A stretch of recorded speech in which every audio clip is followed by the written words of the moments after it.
Welcome to StorySeeker, exploring the world, one story at a time. Today, we begin with The Adventures of Sherlock Holmes, a tale of mysterious cases, where Holmes's sharp deductions and Dr. Watson's loyal companionship guide us to uncover the truth. A scandal in Bohemia. To Sherlock Holmes, she was always the woman. I have seldom heard him mention her by any other name. In his eyes, she eclipsed and overshadowed the whole of her sex. It was not that he ever felt any kind of romantic passion for Irene Adler.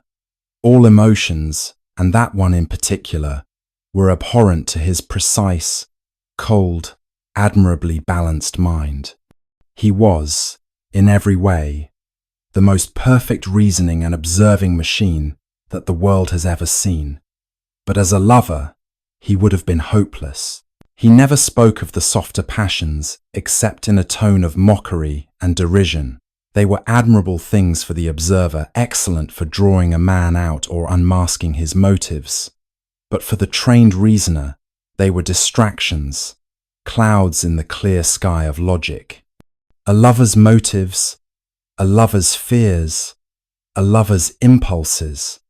They might provide clues, but in Holmes's own character, love had no place.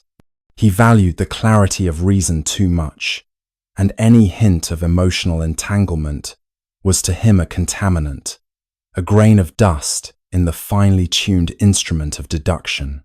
And yet, despite all this, there was one woman who remained lodged in his memory. Not because he loved her, he would have laughed at the very idea, but because she was the one person who had, in some significant way, defeated him.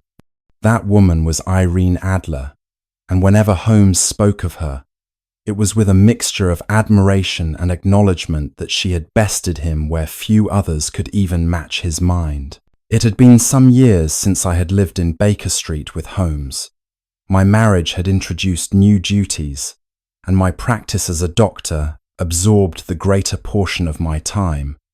Holmes and I saw one another only occasionally. While I busied myself with patients and home life, he immersed himself wholly in the strange and often dangerous work of solving crimes. His lodgings in Baker Street had become his world, a centre of quiet contemplation, sudden bursts of inspiration, and frequent consultations with clients of every possible rank and station. One March evening in 1888, as I was passing through Baker Street, I felt the old urge to look in on him. As I drew near to the familiar house at 221B, I saw the windows blazing with light, and even before I reached the door, I could hear the clear, rich tones of his violin drifting through the night air. That instrument was always his solace, his companion in idle hours, and sometimes, when his restless mind found no outlet in work, he would lose himself in music for hours on end. Mrs. Hudson, his long-suffering landlady, welcomed me at the door with the kind of smile one reserves for old friends. She ushered me upstairs, and there I found him in his old armchair, the room as untidy and yet as alive as ever. Books and newspapers lay in heaps, chemical apparatus and instruments were scattered about, and the air carried the familiar smell of tobacco smoke. Holmes himself was stretched out on the couch, his violin at his side, his sharp eyes bright with thought. He sprang to his feet the moment he saw me. "Watson, my dear fellow, what a delight to see you again. You could not have come at a better time. I was just lamenting the lack of a companion to share in a small mystery that has been presented to me." I clasped his hand warmly. "Holmes, it is good to see you in such spirits, and if I can be of any use, you know I am always ready." He motioned for me to sit, and as I took my old chair by the fire, I could not help but feel a rush of nostalgia. It was as though no time had passed, and I was once more the chronicler of Sherlock Holmes's strange adventures. We had not been long seated when Mrs. Hudson entered with a card upon a silver tray. "A gentleman wishes to see you, sir," she said, addressing Holmes. Holmes glanced at the card and raised his eyebrows slightly. Count von Cram, Briony Lodge. A curious visitor at this hour. Show him up, Mrs. Hudson." As she left, Holmes turned the card over thoughtfully in his fingers. "Watson," he said, "this promises to be interesting. Note the bold, heavy lettering, the aristocratic flourish. Our visitor is of high rank, but conceals his true identity behind this title. We shall soon see why." The door opened, and a remarkable figure entered. He was a tall man, over 6 feet, and built with the chest and shoulders of an athlete. His clothes were rich, of the finest material, but worn in such a way as to suggest that he was more used to military uniforms than to civilian fashion. Over his face he wore a black mask, which covered his features from the bridge of the nose to the chin.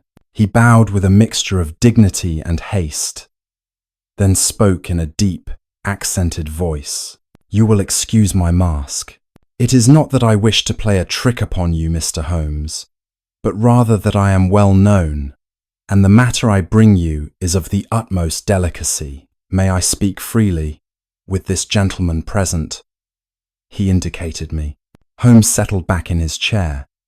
"This is Dr. Watson, my friend and confidant. Whatever you say to me, you may say to him."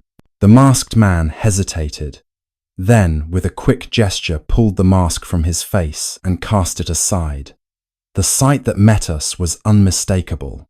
His broad forehead, aquiline nose, and curling moustache marked him instantly as a man of noble birth. "You are right," he said gravely. "You may address me, not as Count von Cram, but as Wilhelm Gottsreich Sigismund von Ormstein, King of Bohemia." I could not help but start in astonishment. The man before us was the hereditary monarch of one of the great powers of Europe. Holmes merely inclined his head, as though the revelation were no surprise at all. "Your Majesty," Holmes said calmly, "it was not difficult to recognize that you stood before us in disguise. I pray you, sit and tell us what troubles bring a king to Baker Street." The king threw himself into the armchair and passed a gloved hand across his brow. "Mr. Holmes, you must understand that what I am about to reveal is of the gravest consequence to myself, to my family, and to the future of Europe. For the last 5 years, I have been betrothed to the daughter of the King of Scandinavia. She is a princess of the highest virtue and reputation. Our marriage is essential to the political stability of my kingdom. But," he paused, his expression darkening, "but there is a woman." Holmes interjected quietly. The king's eyes widened. "You know then?" "It is my business to know what others do not wish to reveal," Holmes replied. "Her name is Irene Adler." The king leapt up from his chair in astonishment. "You are wonderful, Mr. Holmes. You know her? You are aware of this photograph?" "I know of her, yes," Holmes said evenly. "Pray, give us the details." The king began pacing the room as he spoke, his hands clenched behind his back. 5 years ago, while traveling in Warsaw, I met her. She was young then, in her prime, a singer of rare talent, an adventuress, beautiful, with the face of an angel and the mind of a man. For months, we were close. At last, I broke off the affair, knowing that my royal duties demanded it. She received it with calm, or so I thought. But since then, she has never released me. She holds a photograph of us together, one that proves our intimacy beyond all doubt. If she were to use it, my marriage to the princess would be ruined. She has threatened to send it to her. Holmes steepled his fingers and considered. "Your Majesty, Surely you have offered her money in exchange for the photograph. Of course, the king cried, again and again. She refuses. She will not sell it, nor will she destroy it. She says she intends to use it only if I attempt to marry another woman. And now she will act.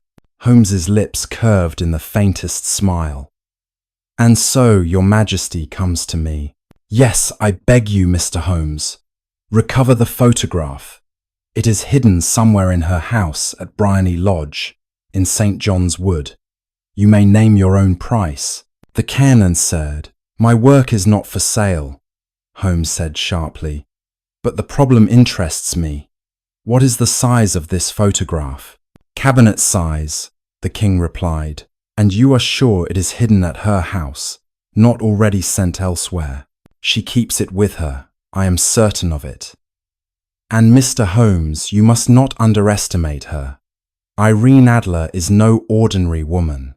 Holmes leaned forward, his eyes gleaming. That, Your Majesty, is precisely what makes this case worth my attention. You shall hear from me soon. The king grasped his hand with a look of immense relief. God bless you, Mr. Holmes. I shall await your news. And with that, the King of Bohemia swept from our chambers as suddenly as he had entered, leaving Holmes and me staring at one another in the silence that followed. The next morning, Holmes was already in high spirits. When I called at Baker Street around 10 o'clock, I found him pacing the sitting room, laughing quietly to himself, and dressed in a most unusual fashion. Instead of his usual immaculate attire, he wore the shabby clothes of a horse groom, coarse trousers, heavy boots, a stained coat, and a red handkerchief knotted loosely around his neck. His hands were grimy, his nails blackened, and his whole appearance suggested a man who made his living on the lower edge of society.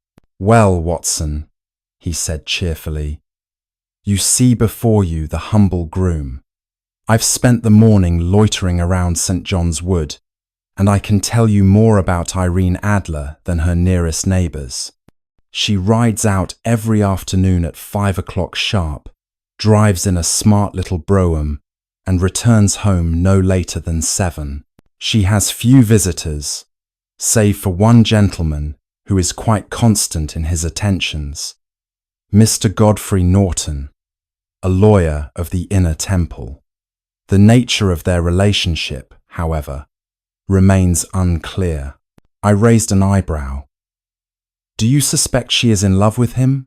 Holmes smiled thinly.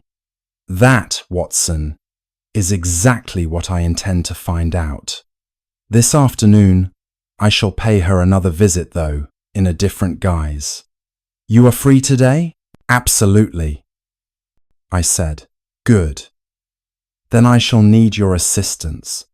Come to me at 3 o'clock, and we shall go together. When I returned at the appointed hour, Holmes had changed his appearance entirely. He now looked like an unkempt clergyman, his broad-brimmed hat pulled low, his chin covered with a patchy beard, his expression that of a harmless country parson. We set off together, and by 3:30 we had reached Serpentine Avenue, where Briony Lodge stood. It was a charming little villa of modern construction, with a small garden in front and a flight of steps leading to the main door. Everything about it spoke of taste and refinement.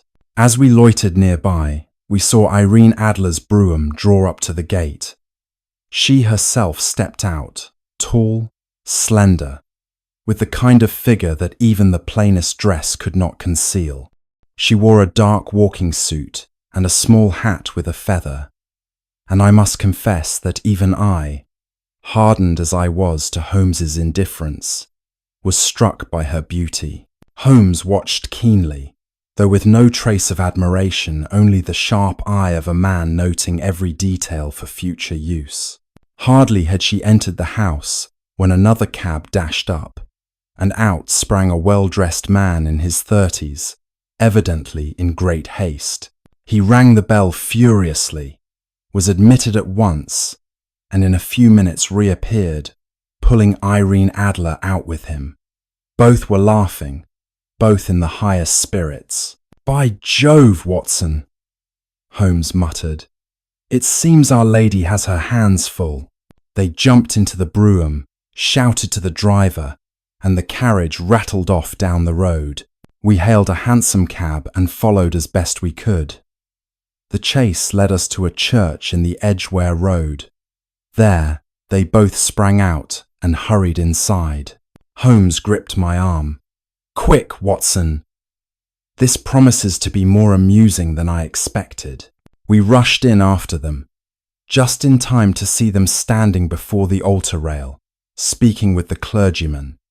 To our astonishment, the ceremony was already underway. "It's a wedding," I whispered. Indeed it was.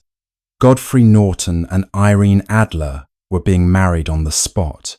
Evidently, some urgent necessity had driven them to dispense with all delay. The clergyman required a witness, and Holmes, ever resourceful, stepped forward in the guise of the shabby parson. I followed, equally astonished, and in 5 minutes we had signed our names as witnesses to the marriage of Irene Adler and Godfrey Norton. When we emerged once more into the street, Holmes was chuckling softly to himself. "Well, Watson, that complicates matters. She is now married, and the photograph is still unaccounted for. But do not worry, I have my plan." That evening, just before dusk, Holmes and I took up our position once more near Briony Lodge. He had changed his disguise yet again, this time appearing as a disreputable out-of-work stableman. His face was dirty, his clothes ragged, his whole bearing that of a drunken loafer. As the clock struck 7, Irene Adler's carriage came dashing up the street.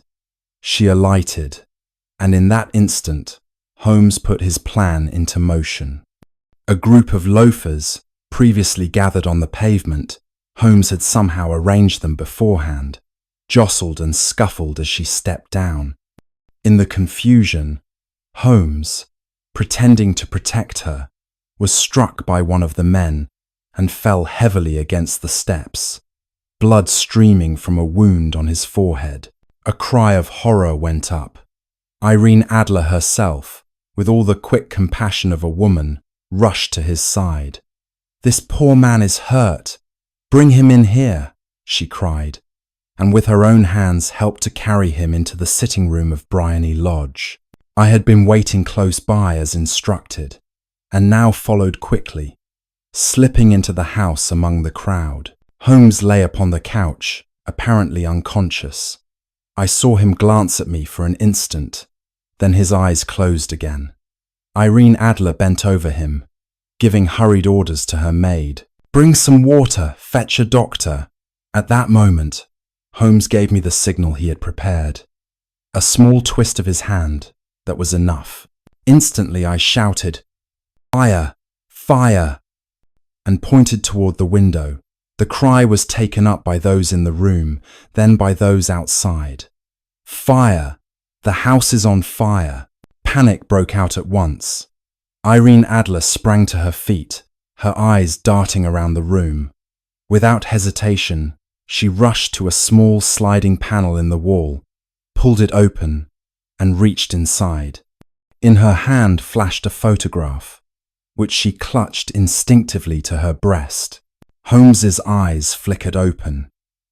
He had seen all that he needed. The fire was quickly discovered to be false. The crowd laughed and dispersed, and Irene Adler herself, realizing she had been duped, turned pale and bit her lip. But it was too late. The secret hiding place was revealed. Holmes rose slowly, still feigning weakness. "I thank you, madam, for your kindness," he said with a bow, and staggered from the room. We left Briony Lodge together, Holmes leaning on my arm as though still shaken from his supposed injury. Once we were clear of the house and the crowd had dispersed, he broke into quiet laughter. "My dear Watson," he said. It was as clear as daylight. The photograph is hidden in that recess behind the sliding panel. She rushed to it instantly when she thought her house was on fire. It is the instinct of every woman. Her most precious possession is the one she seeks first in a moment of danger. The king shall have his prize tomorrow morning. We reached Baker Street late that night.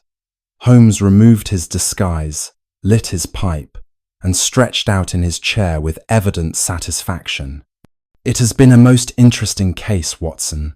Tomorrow we shall call upon Briony Lodge with the King of Bohemia himself, and secure the photograph once and for all. My work here is almost finished. The next morning, the king himself arrived at 221B Baker Street, his tall frame draped once more in his splendid costume, his chest glittering with jewels, his manner eager and impatient. "Well, my friend," he cried, "have you succeeded?" Holmes smiled. "I have located the photograph. It will be in your hands within the hour, and if the raid is not hand and might pass." We set off together, the king, Holmes, and I, and soon arrived at Briony Lodge. The door was answered not by the maid, but by a small, grimy boy, who delivered a note into Holmes's hand. Holmes unfolded it and read aloud. "My dear Mr. Sherlock Holmes, you did it very cleverly. Until this evening, I had thought you were only a rather clumsy trickster, but you proved yesterday that you are indeed a man to be reckoned with. I have been aware of your interest in me, and I guessed your purpose. As you know, I have married Mr. Godfrey Norton. With him, I shall live abroad. The photograph, which you and the king desire, I shall keep, though, only as a safeguard, not as a weapon. His Majesty may rest assured that I love my husband and have no wish to harm the king. Let him rest in peace. Yours truly, Irene Norton, née Adler." Holmes's face, usually so impassive, showed for once a flicker of astonishment. The king, beside him, let out a cry of relief and admiration. "She is gone, gone with the photograph," he exclaimed. "But what a woman! Watson, what a woman! Did I not tell you how marvellous she was? Would she not have made an admirable queen? With her, I would still risk everything, even my throne." Holmes folded the letter calmly. "She will never trouble you again, sire. The photograph is safe, for she intends to keep it only as a protection, not as a threat. You have nothing to fear." The king pressed Holmes's hand. "You have saved me, my friend. Accept this ring, a token of Bohemia's eternal gratitude." Holmes shook his head. "Your Majesty has nothing to thank me for. I have been beaten, completely beaten by a woman's wit. That is my only reward. The knowledge that I have met an adversary worthy of my steel." And so it ended. The King of Bohemia departed in relief. Holmes remained silent and thoughtful, and I, for my part, could not help but marvel at the strange twist of fate. For the first and only time in his life, Sherlock Holmes had been outwitted, and to him, from that day forward, she was always the woman. The Red-Headed League. It was one of those strange cases that only Sherlock Holmes could untangle, and it began one fine autumn morning in 1890. I had gone to Baker Street to visit my old friend, and found him deep in conversation with a most unusual client. The man seated opposite Holmes was stout, florid-faced, with fiery red hair that seemed to glow in the morning sunlight streaming through the window. His clothes were respectable though worn, and his entire manner suggested a mixture of self-importance and perplexity. Holmes greeted me warmly. "Ah, Watson, you could not have come at a better time. This is Mr. Jabez Wilson, a pawnbroker of some standing, who has an exceedingly odd story to tell us. Perhaps you would be interested in hearing it as well." "Most certainly," I replied. taking a chair beside the fire. Mr. Wilson bowed, his expression grave. It is, indeed, a curious business. Dr. Watson, so curious that I can hardly believe it myself. Yet, it has been a matter of great consequence to me, and now I fear it may be something more serious than I had supposed. Holmes leaned back, his fingertips together, his eyes gleaming with that peculiar light I knew so well. Pray, Mr.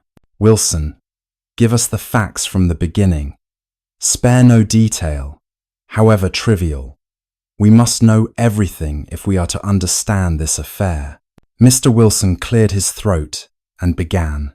I keep a small pawnbroker's shop at Coburg Square, near the city. Business has never been particularly lively, but it provides me with a decent living. I employ only one assistant, a young man named Vincent Spaulding, who has been with me for some months now. He is willing, clever, and works for half wages because he is anxious to learn the business. I could not wish for a better assistant, though he is always going down into the cellar to develop photographs. Still, that is a harmless enough hobby, I suppose. Now, about 8 weeks ago, I discovered an advertisement in the Morning Chronicle, which seemed directed entirely at men of my peculiar type. It read as follows. He pulled a worn piece of newspaper from his pocket and unfolded it. The Red-Headed League is now open for applications. Vacancies for men of all ages with red hair. Wages £4 a week for purely nominal services. Apply in person Monday, 11 to Duncan Ross at the offices of the League, 7 Pope's Court, Fleet Street. I could not help but laugh aloud. This is most extraordinary. Holmes's eyes twinkled. It is, indeed. Please continue, Mr. Wilson. Well, Wilson said. I showed the advertisement to Spaulding. He was very excited about it and urged me to apply. What is there to lose? He said. Think of it, Mr. Wilson, £4 a week, just for having red hair. You could close the shop for a few hours each day, and I can look after business while you attend to this league. As it doth an instanter, the idea struck me as odd, but Spaulding insisted. So, the next morning at 11, I went with him to Pope's Court. You cannot imagine the sight we found there. The narrow passage was crowded from end to end, with men with the most extraordinary shades of red hair you ever saw. Fiery red, brick red, orange, even purple red. There must have been hundreds of them, all jostling and pushing to get to the office door. Spaulding pushed and elbowed until we reached the front. There, we were met by a small man with fiery red hair of his own, who introduced himself as Mr. Duncan Ross. He looked at me keenly and then asked me to step inside. The other applicants were turned away, and I was taken into a small office where Ross examined my hair minutely, tugging at it to be sure it was natural. At last he clapped me on the back and declared I was just the man they wanted. Holmes chuckled softly. Your hair has indeed a most vivid shade, Mr. Wilson. I can quite understand their enthusiasm. Wilson looked flattered. Yes, sir. I have always been proud of my hair. Well, Ross explained that the Red-Headed League was founded by an eccentric American millionaire named Ezekiah Hopkins, who had a great affection for men with red hair. He left his vast fortune to establish this league, with the intention of providing easy and comfortable berths for such men. My duties, Ross explained, were extremely simple.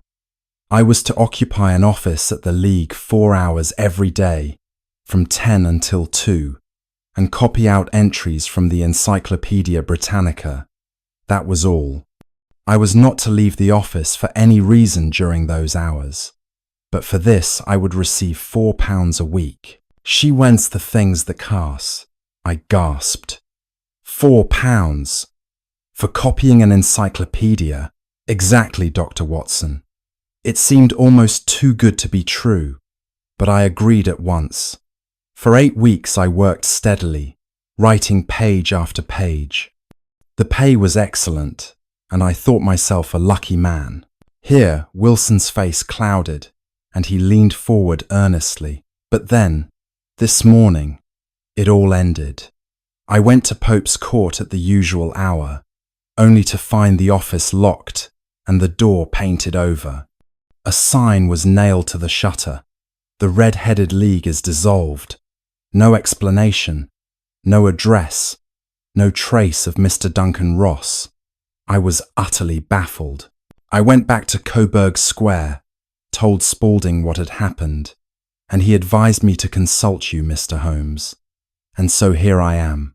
Holmes rubbed his hands together with evident delight. Excellent, Mr. Wilson. Excellent. This is indeed a most curious case. You have told me everything? Every word, sir. Then I beg you to remain in London for the day.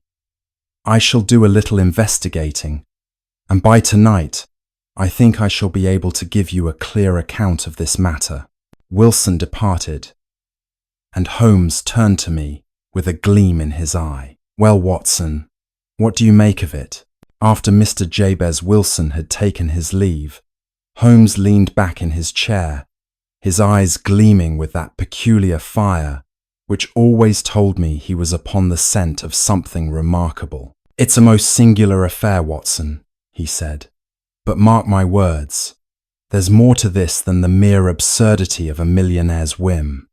Something is afoot, something deep, dangerous, and cunning. You think so? I asked. To me, it sounds like nothing more than an elaborate practical joke. One of the guests the show and in Creston befound. Holmes smiled faintly. The Red-Headed League dissolves in a single day without explanation. Mr. Wilson's assistant, who pushed him toward the position, is unusually willing to work for half wages. This Spaulding interests me deeply. Watson, I should be very much obliged if you would accompany me on a little expedition this afternoon. By 4 o'clock, we were on our way to Saxe-Coburg Square. It was a poky little square of shabby houses, with a pawnbroker's shop in the corner, its broad windows filled with cheap trinkets and musical instruments. Holmes walked slowly around the square, scrutinizing every detail with his sharp eyes. He stopped, measured distances with his stick, studied the pavement, and then rapped smartly on the pavement stones with the tip of his umbrella. What do you make of it, Watson? He asked. It seems a dull enough neighborhood, I said. I can see nothing remarkable about it. Holmes chuckled. The problem, my dear fellow, is not that you see nothing, but that you fail to notice what is significant. The pawnbroker's shop is on the corner. Behind it runs a narrow passage leading to a small courtyard. On the far side of the square, you will note the tall building of the City and Suburban Bank. Does that suggest nothing to you? I started. Good heavens, Holmes. You mean? Precisely. But let us be thorough. Come, let us see this assistant of Wilson's with our own eyes. We entered the pawnbroker's shop. Behind the counter stood a small man, hardly more than 30, with a pale face, quick eyes, and his trousers spattered with dirt. He bowed politely. Mr. Wilson is not in, he said, but perhaps I can help you. No, thank you, Holmes replied, examining him keenly. We merely wish to inquire about a casting of some Indian coins, which I understood you were showing. I have none myself, sir, the assistant answered, but perhaps I can find some. Another time, perhaps, said Holmes. He looked long and hard at the man, and then suddenly dropped his walking stick on the floor. Spaulding stooped instantly to pick it up. As he did so, Holmes's eyes lit with satisfaction. He thanked the man, and we took our leave. Well? I asked as soon as we were outside. Holmes laughed quietly. "Did you notice his knees, Watson? They were worn, stained, and grimed with earth. That man has been spending a great deal of time upon his knees. In what occupation would that be necessary? Not in photography, I assure you. No, my dear Watson, our friend Mr. Spaulding has been digging, and mark where he digs directly beneath the pawnbroker's shop, in line with the vaults of the City and Suburban Bank." I gasped. "You mean he is tunneling?" "Exactly. And the absurd red-headed league was merely a device to remove Wilson from his shop during the very hours when the work could be carried on undisturbed." The full brilliance of the scheme dawned upon me. "Holmes, this is extraordinary. But what shall we do?" Holmes hailed a cab. "We go at once to Scotland Yard. The assistant who calls himself Spaulding is in truth John Clay, the notorious criminal murderer, thief, and forger. I know his face well. Come, Watson, we have work before us." Holmes was unusually animated as we sped in the cab towards Scotland Yard. "You see, Watson," he said, tapping his fingers on his knee, "the pieces fit together perfectly. The league was nothing but a clever trick to lure Wilson out of the shop for 4 hours every day. During that time, the assistant and his accomplices could dig their tunnel undisturbed. 8 weeks, that is just about the time required for such an undertaking. And tonight, being Saturday, is likely the chosen night for the attempt. Banks often leave their vaults stocked for Monday business. We must act at once." At Scotland Yard, Holmes requested to see Inspector Lestrade, who greeted us with his usual brisk, sceptical manner. "Well, Mr. Holmes," he said, "what brings you here?" "Another of your amusing theories." Holmes's eyes flashed, but his voice was calm. "Not a theory, Lestrade, a fact. Unless we act promptly, the City and Suburban Bank will be robbed tonight. I propose that you and a small party join us in a little experiment in the bank's vaults." Lestrade stared. "Robbed? By whom?" "By John Clay, one of the cleverest criminals in London. I have every reason to believe he has spent the last 2 months tunnelling from a pawnbroker's shop in Saxe-Coburg Square. If you care to come with us, you will have the honour of laying your hands upon him tonight." Lestrade gave a low whistle. "John Clay, eh? Well, if you're right, this will be a feather in our caps. Very well, Mr. Holmes. We'll be there." That evening, just after 9, Holmes and I accompanied Lestrade and 2 other officers to the City and Suburban Bank.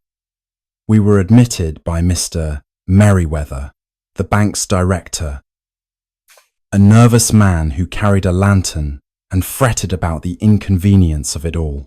"This is most irregular, gentlemen," he said as he led us down into the strong room. "But if Mr. Holmes insists there is danger, I suppose we must humour him. I can assure you, however, that our vaults are impregnable." Holmes gave a little smile. "We shall see. Pray, lead the way." The strong room was a great chamber of stone, with massive walls and a floor paved with flagstones. Iron-bound doors guarded the treasure. Merriweather pointed proudly to a stack of wooden cases piled in one corner. "There are 30,000 Napoleons in those cases," he said. "We had occasion to borrow them from the Bank of France. It would be a serious loss if anything happened to them." Holmes nodded. "Indeed. That is precisely what our friends are after. Now, gentlemen, take your places behind those cases. Do not stir or speak. We may have a long wait, but I promise you it will be worth it." And so, we crouched in silence in the deep shadows of the vault. Time passed slowly. Merriweather fidgeted. Lestrade muttered under his breath. Holmes, however, sat motionless, his keen eyes fixed upon the flagstone floor. At last, near midnight, A faint sound reached our ears, the dull scrape of metal against stone. We held our breath. Slowly, silently, one of the flagstones near the wall began to rise. A hand appeared, then a head, then the shoulders of a man. He was young, sharp-faced, dressed in rough workman's clothes, and carried a lantern between his teeth. Another figure followed him, but before he could climb through, Holmes leapt forward with a shout. "Now, lads, now!" In an instant, the vault was alive with action. Lestrade and the officers sprang from their hiding place, seizing the intruders. Merryweather dropped his lantern in fright. I myself lunged forward and caught hold of the second man as he tried to scramble back into the tunnel. It was a fierce struggle. The first man drew a revolver, but Holmes struck it from his hand with a swift blow. The second fought like a wildcat, but Lestrade's constable pinned him down. Within moments, both were overpowered, handcuffed, and dragged into the light. Holmes surveyed them calmly. "Good evening, John Clay. It is a pleasure to see you again." The sharp-faced man straightened, his manner suddenly proud and defiant. "You may address me as Mr. Clay," he said haughtily. "I am of noble blood, and I decline to be spoken to as a common criminal." Holmes's lips curved in a thin smile. "Your family may be noble, but your deeds are not. Forgery, murder, burglary. You have quite a record, Clay. And now, thanks to the Red-Headed League, we can add attempted bank robbery to your list." Inspector Lestrade's face glowed with triumph as his men secured the prisoners. "Well, Mr. Holmes," he said, "you've done it again. I can't deny you were right this time. To think of John Clay himself, caught red-handed. Clay, even in irons, carried himself with an air of superiority. You may enjoy your little victory, gentlemen," he sneered, "but I assure you, the game is far from over. Men of my talents don't languish in prison for long." Holmes only raised an eyebrow. "Perhaps, but tonight, at least, your talents have been checkmated. After the criminals were led away, we ascended from the bank vaults into the night air." Merryweather mopped his brow with a handkerchief. "My word, Mr. Holmes," he exclaimed, "you have saved us a fortune. 30,000 Napoleons gone, had it not been for your foresight. You may have spoiled my Saturday evening, but you've preserved the credit of this bank, and for that, sir, I thank you." Holmes inclined his head. "You are very welcome, Mr. Merryweather. It is always a pleasure to foil the ambitions of so audacious a villain as John Clay." Back at Baker Street, as dawn began to break through the curtains, Holmes sank into his chair with a satisfied air. I could not restrain my curiosity any longer.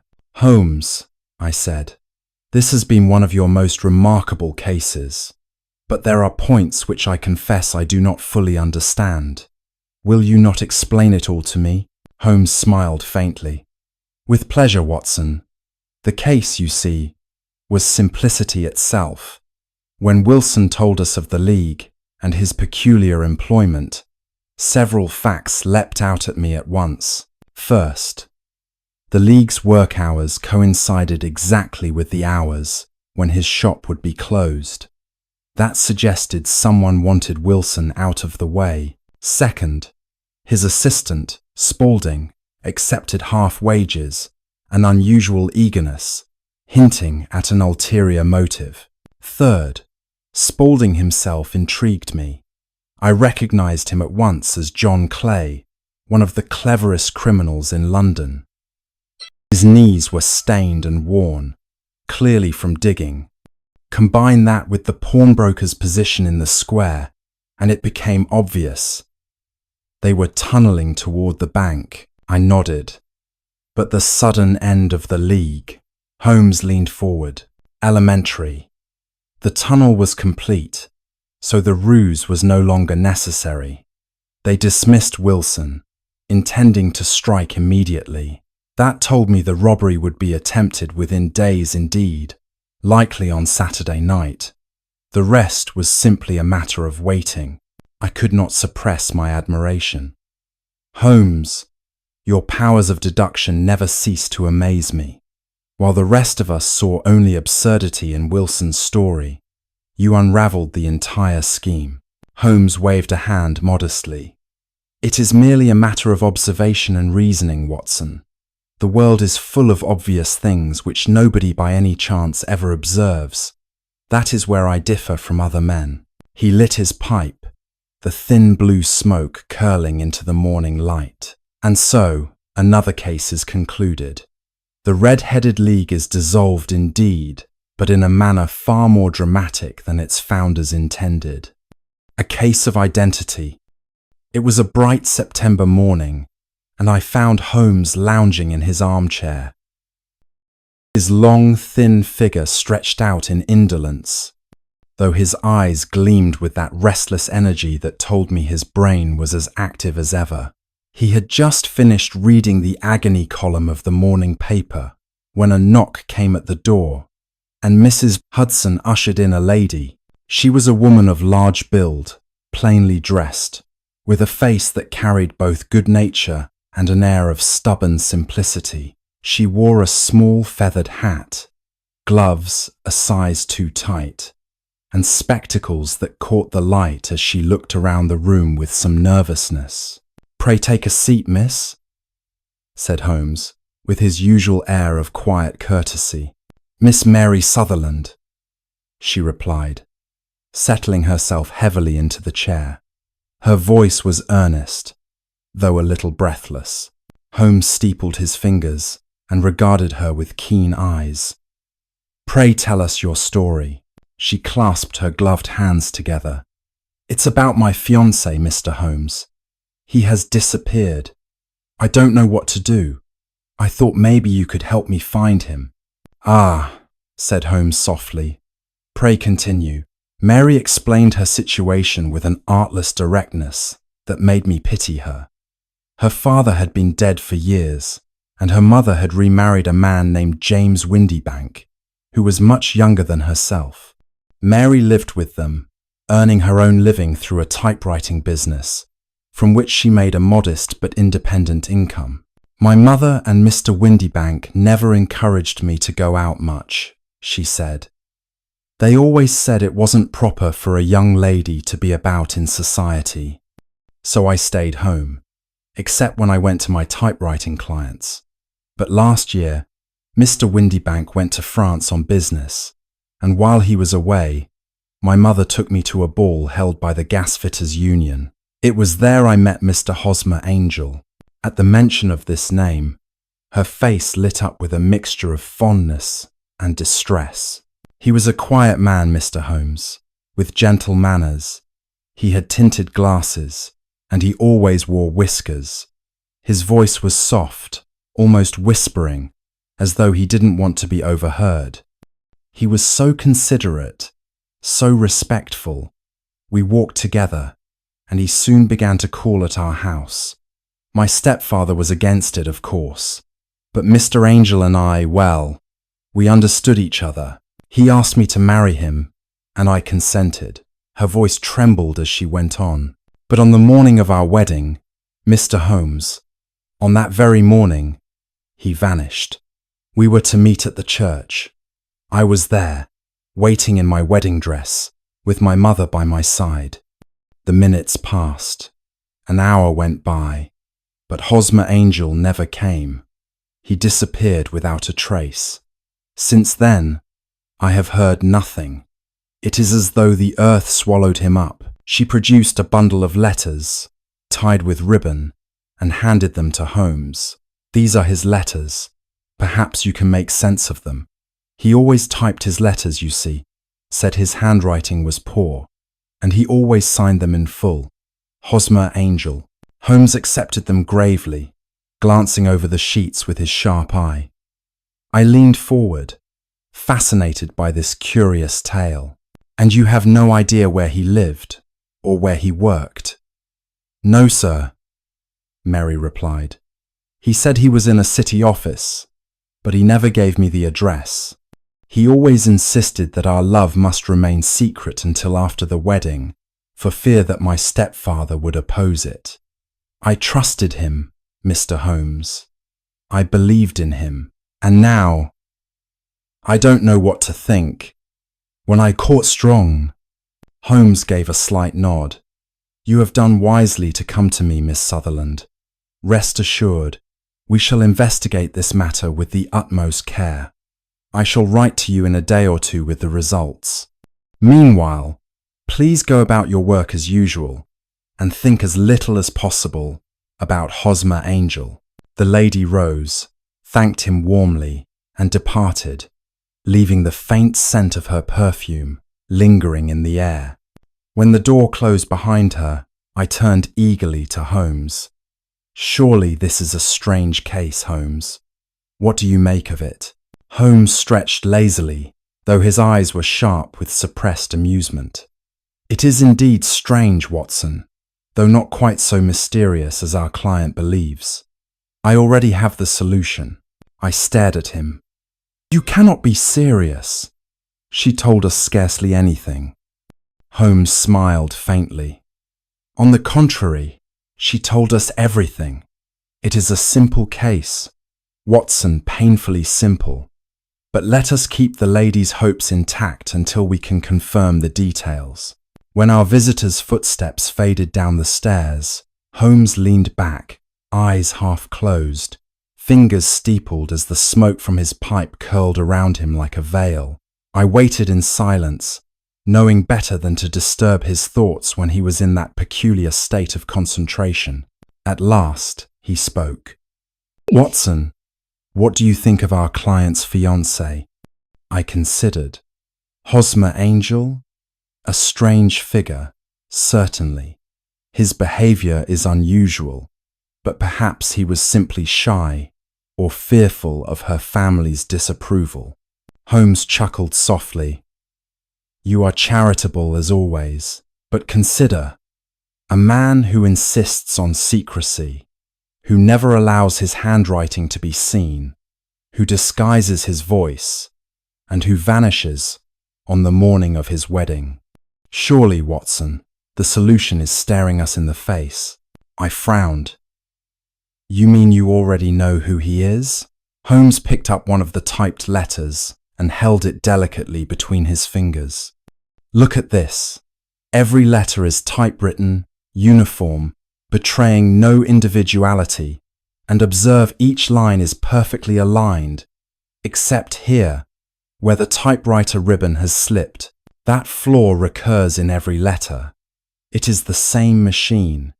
Now, why would a man always type letters to the woman he intends to marry, rather than write by hand? I shrugged. Perhaps his handwriting is indeed poor. Holmes's eyes gleamed. No, Watson.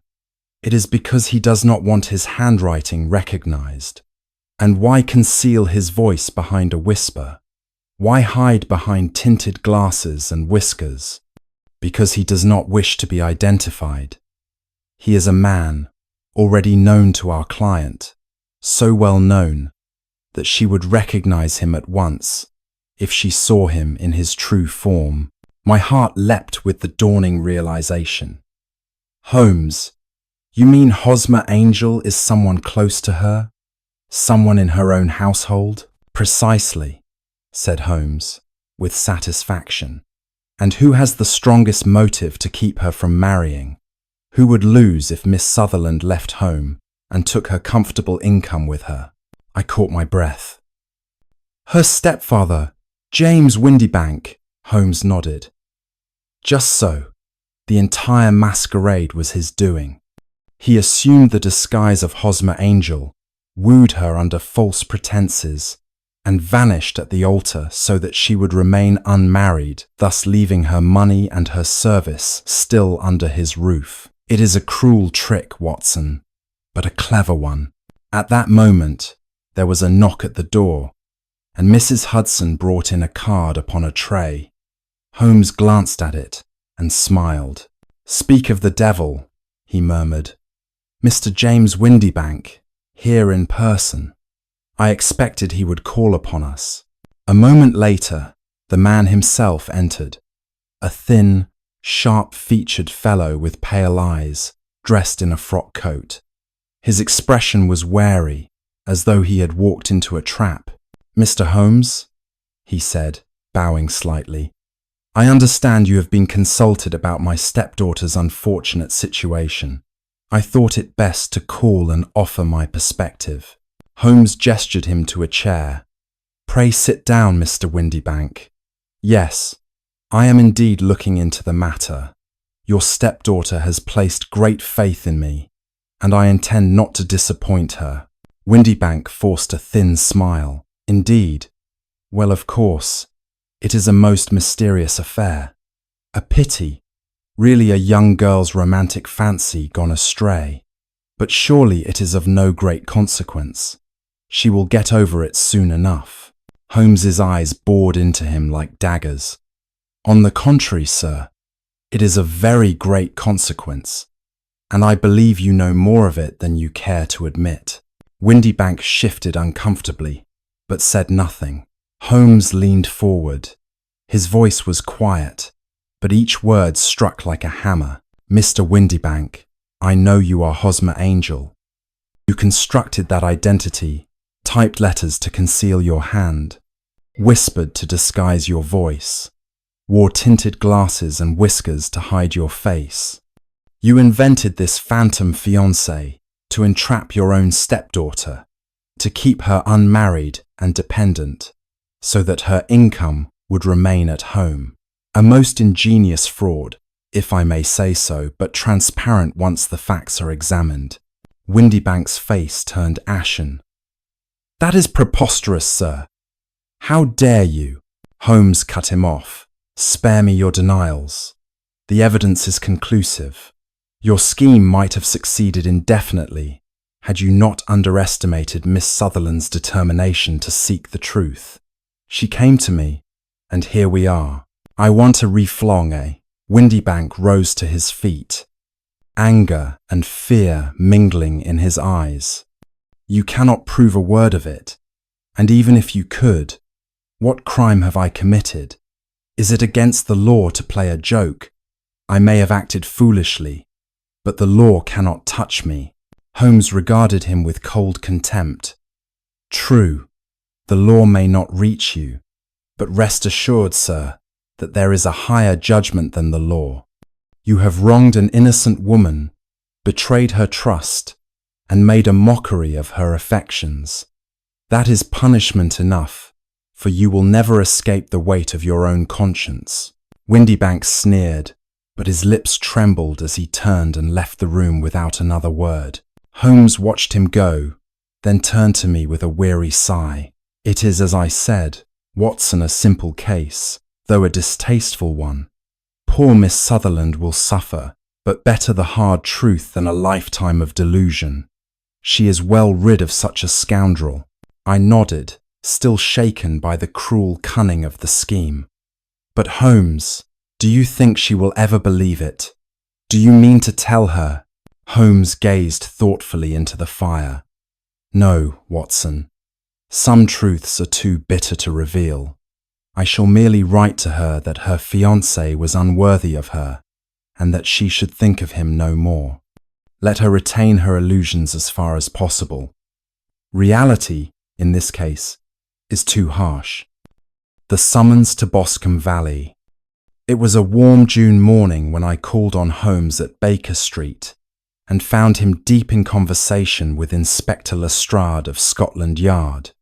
The inspector looked unusually grave, while Holmes, lounging with that air of careless elegance he wore when most alert, was listening intently.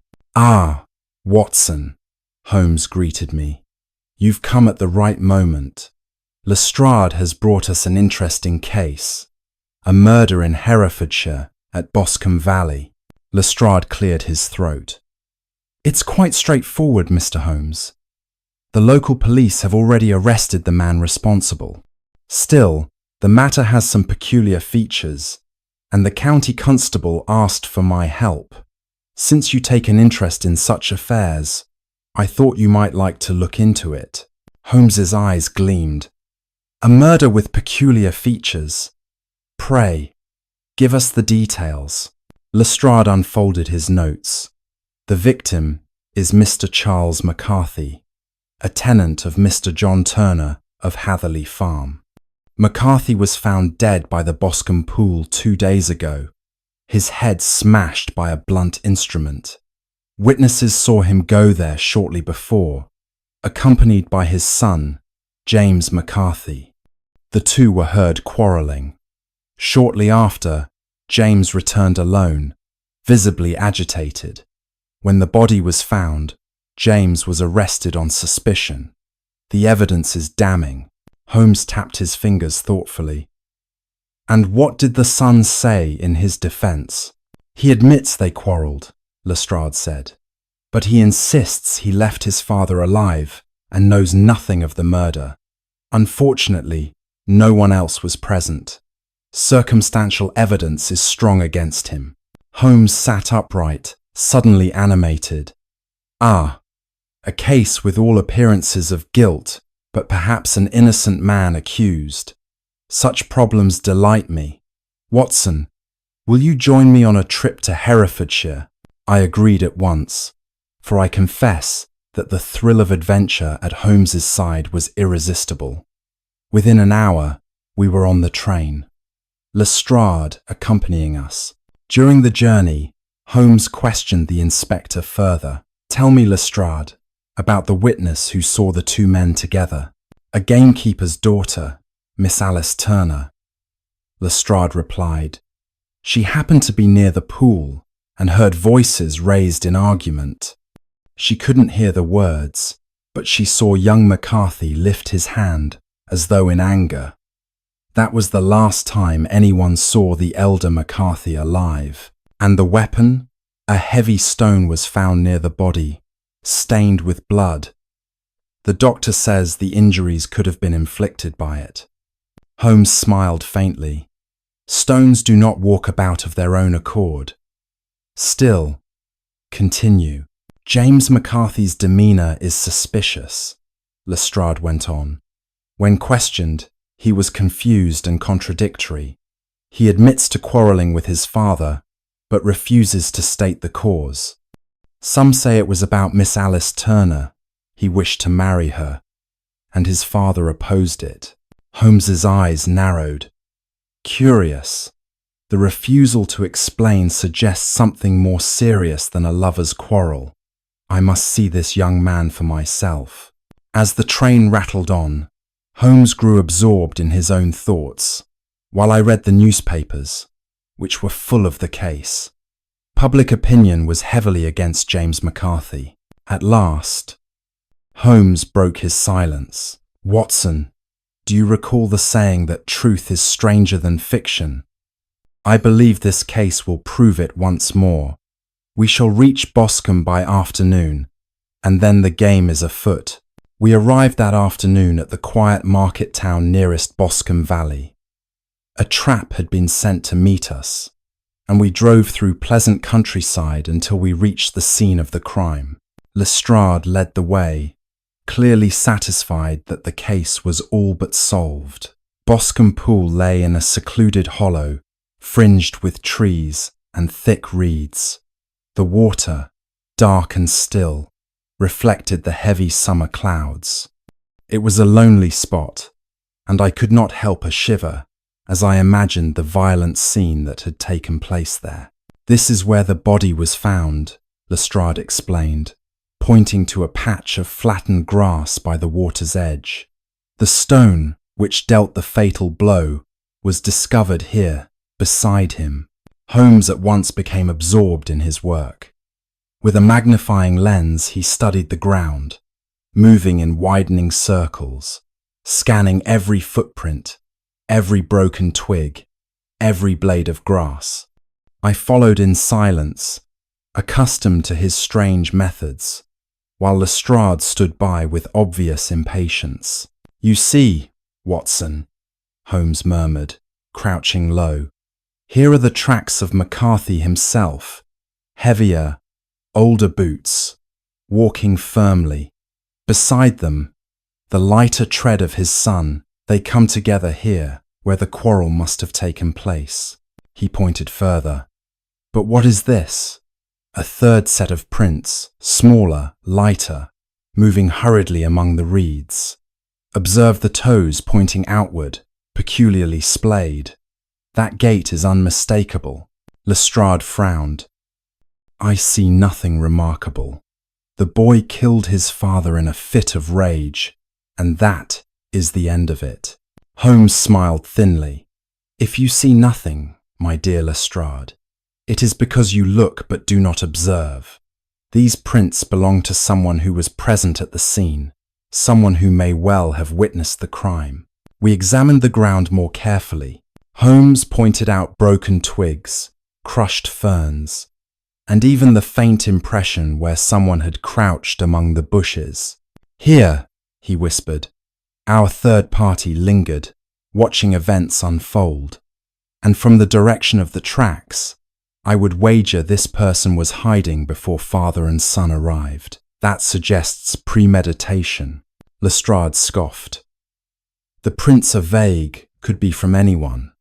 A tramp, perhaps. Holmes shook his head. No tramp, Lestrade. The boots are too fine, the tread too light. This was someone of means, someone who wished to remain unseen. When we had finished at the pool, Holmes straightened and lit his pipe. Come, let us interview the prisoner. I must hear James McCarthy's account before drawing final conclusions. We drove to the county gaol, where young McCarthy was being held. He was a pale, handsome lad of about 22, with clear eyes that looked haunted by despair. His hands trembled as he greeted us. Mr. Holmes, he said, I swear before heaven, I am innocent. I quarrelled with my father, yes, but I did not strike him. God knows I loved him, despite our differences. Holmes studied him keenly.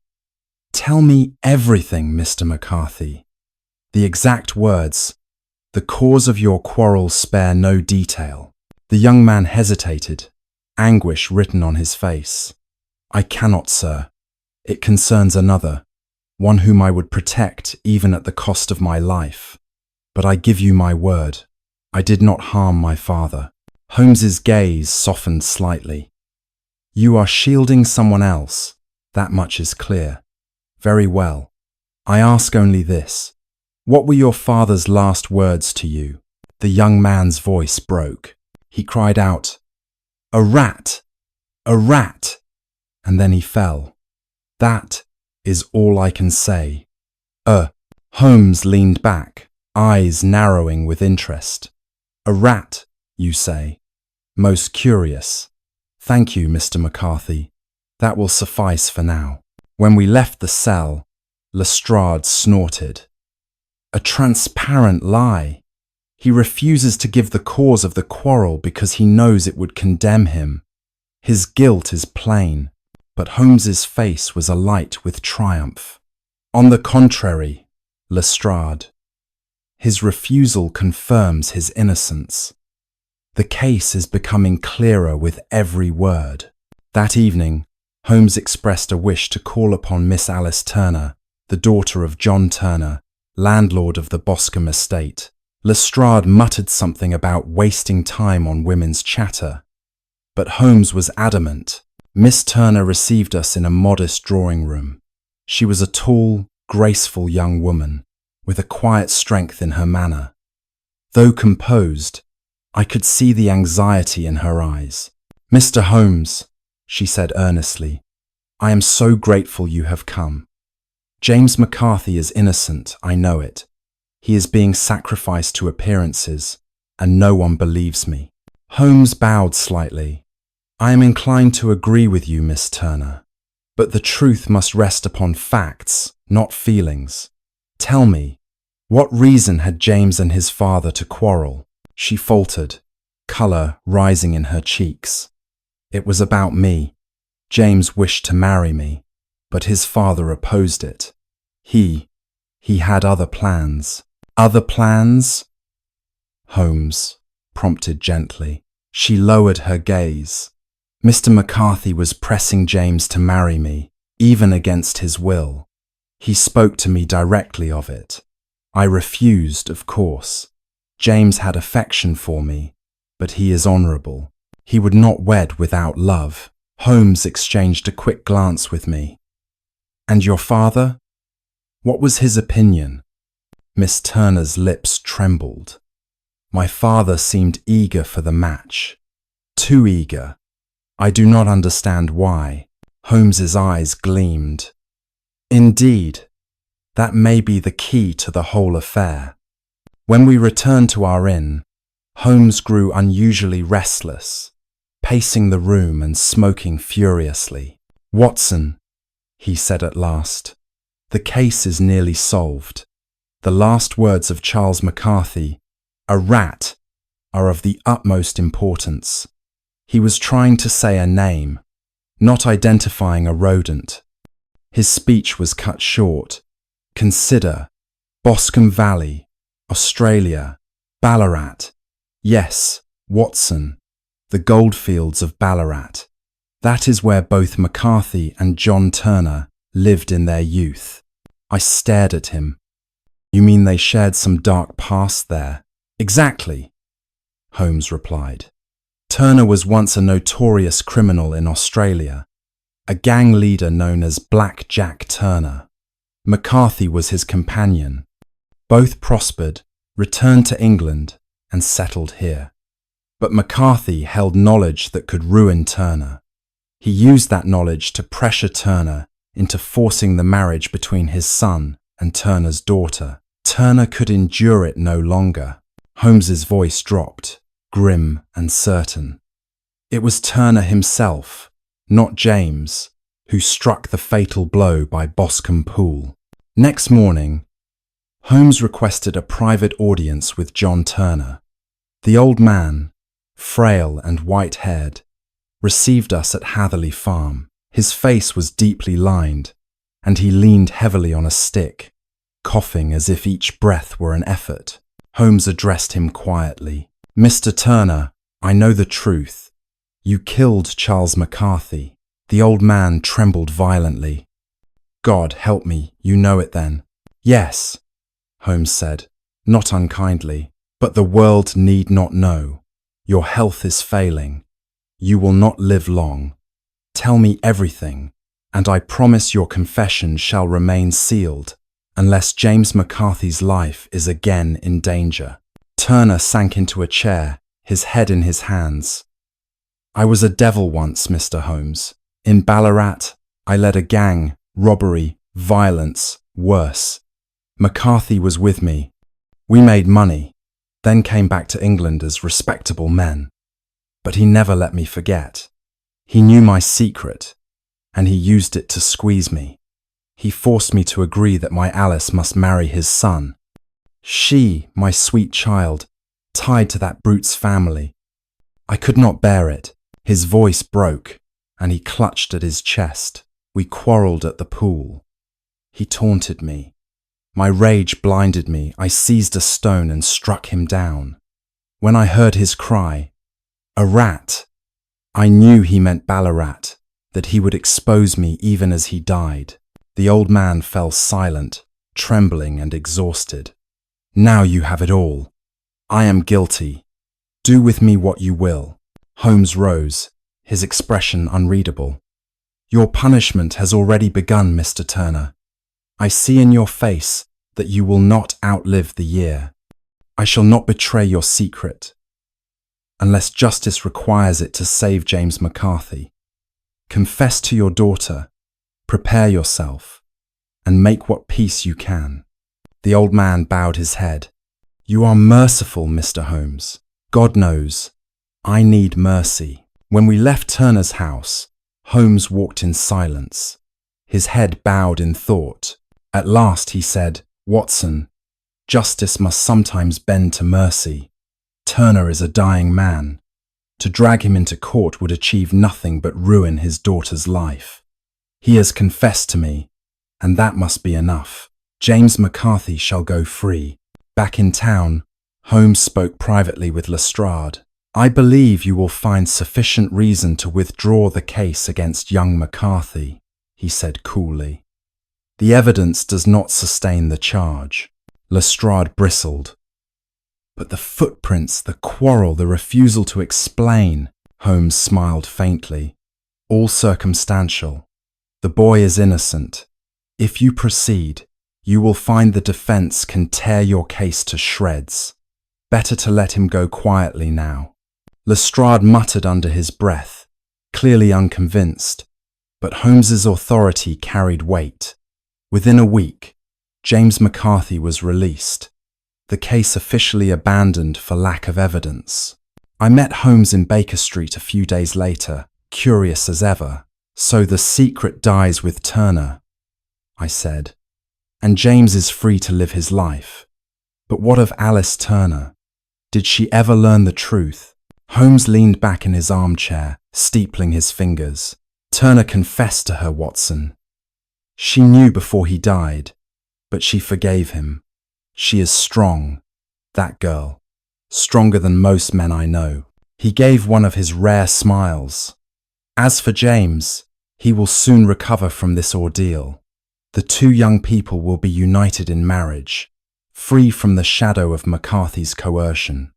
Sometimes, my dear fellow, Providence allows things to end more happily than human justice would. That night, as I wrote up my notes of the case, I reflected on Holmes's strange mixture of cold logic and hidden compassion. He could read footprints in the mud as clearly as a printed book. Yet he could also weigh a man's guilt against his suffering and choose mercy over punishment. It was another lesson I carried with me, that Sherlock Holmes was not only the keenest reasoner of our age, but also, when he chose, a most human judge of men, the 5 orange pips. It was a wild September evening when the case began. Rain slashed against the windows of Baker Street, and the wind howled down from the north. Holmes had been silent all day, stretched out on the sofa with his violin lying idle beside him. He was sunk deep into one of those long, black moods, which I had learned to leave undisturbed. Just after 9 o'clock, the bell rang, and Mrs. Hudson ushered in a young man who looked half frozen from the storm. He could not have been more than 22, with fair hair plastered to his forehead and anxiety written all over his pale face. Mr. Holmes, he began nervously, thank God you will see me. I have nowhere else to turn. My name is John Openshaw. Holmes sprang up at once, suddenly alive with energy. Come closer to the fire, Mr. Openshaw. You are chilled to the bone. Watson, a glass of brandy. Now then, tell us everything. The young man sipped the drink gratefully, then began his story. My father died in 1885.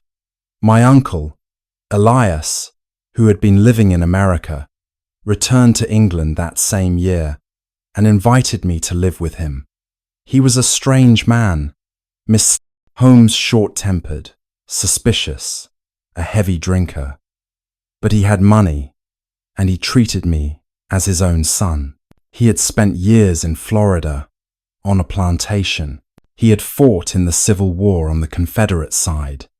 When he returned, he brought trunks full of papers and documents, which he kept locked in a room, forbidding anyone to enter. In March of '83, a letter arrived for him, posted from Pondicherry, India.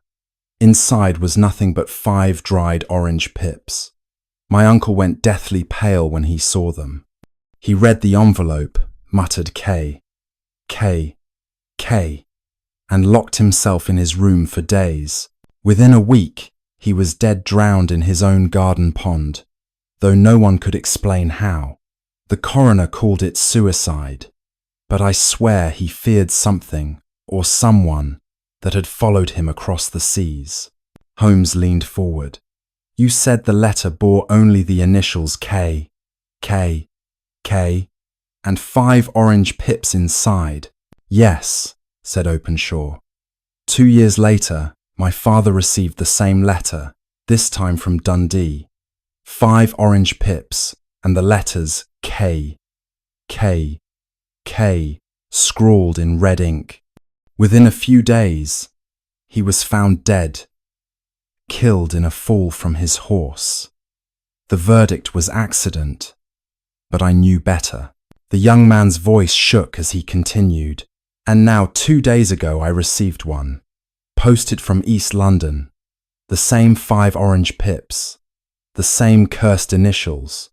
The letter ordered me to put the papers on the sundial. I don't know what papers they mean, Mr. Holmes, but I am certain my life is in danger. Holmes sat back, his eyes glittering with interest. This is indeed most curious. The K, K, K, the Ku Klux Klan. Without doubt, a secret society born in the southern states after the war, infamous for violence and terror. Clearly your uncle carried away with him some papers, records of their activities, perhaps which these men are determined to recover and destroy. They murdered him. They murdered your father, and now they threaten you. Openshaw's face went white. Then I am doomed. Not necessarily, said Holmes calmly, but you must act exactly as I instruct. Write out a short statement explaining the whole story. Place it in my hands tonight.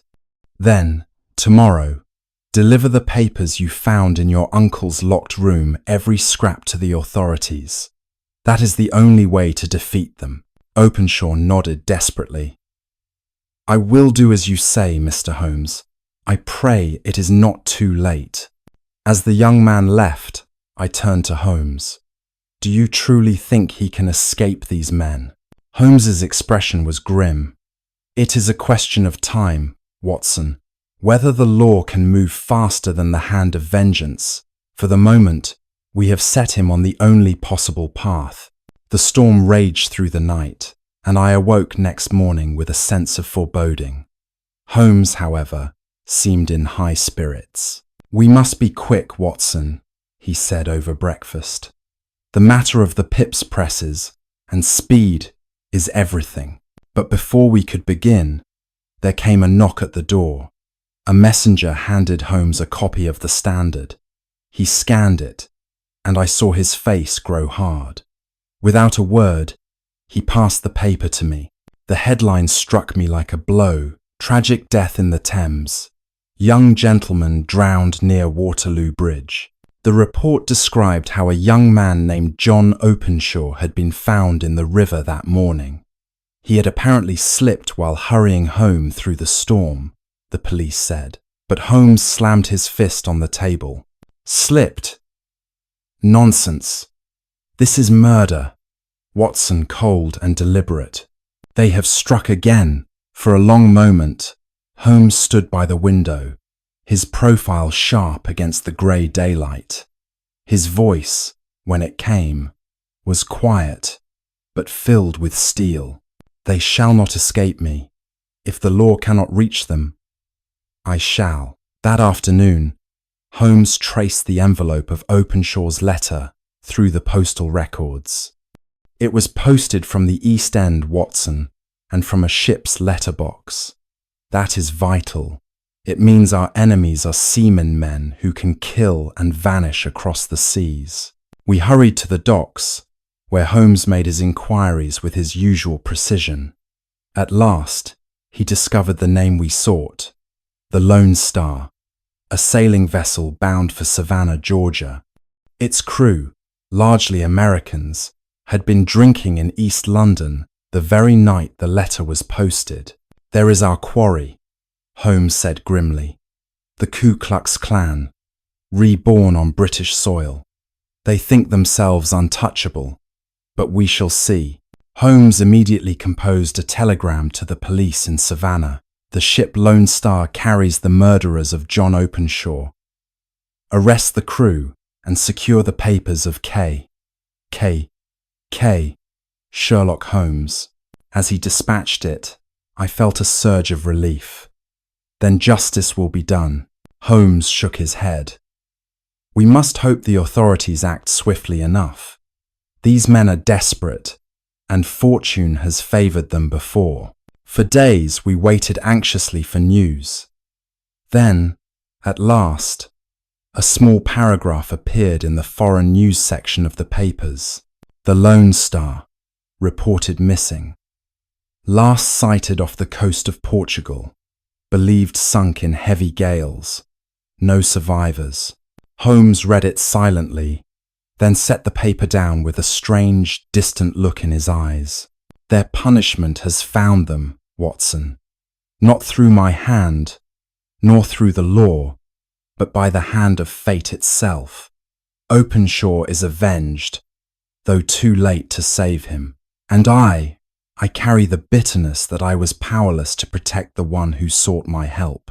That night, as Holmes smoked in silence, I wrote in my notes the dark truth of the case.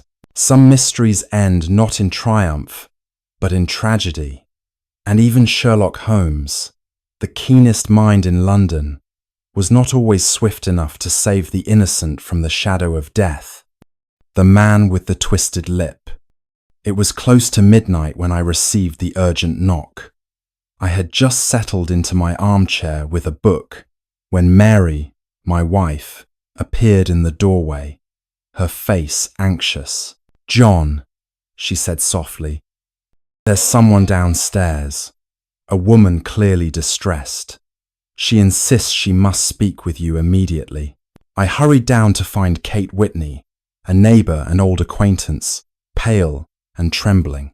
"Oh, Dr. Watson," she cried, "you must come at once. It's about Isa, my husband. He's fallen back into opium. He promised me he had stopped, but tonight he did not return home. I know where he is. He's at the den in Upper Swandam Lane. Please, you're the only one who can help me." I hesitated. The hour was late, the place she named notorious. But Mary, ever compassionate, laid a hand on my arm.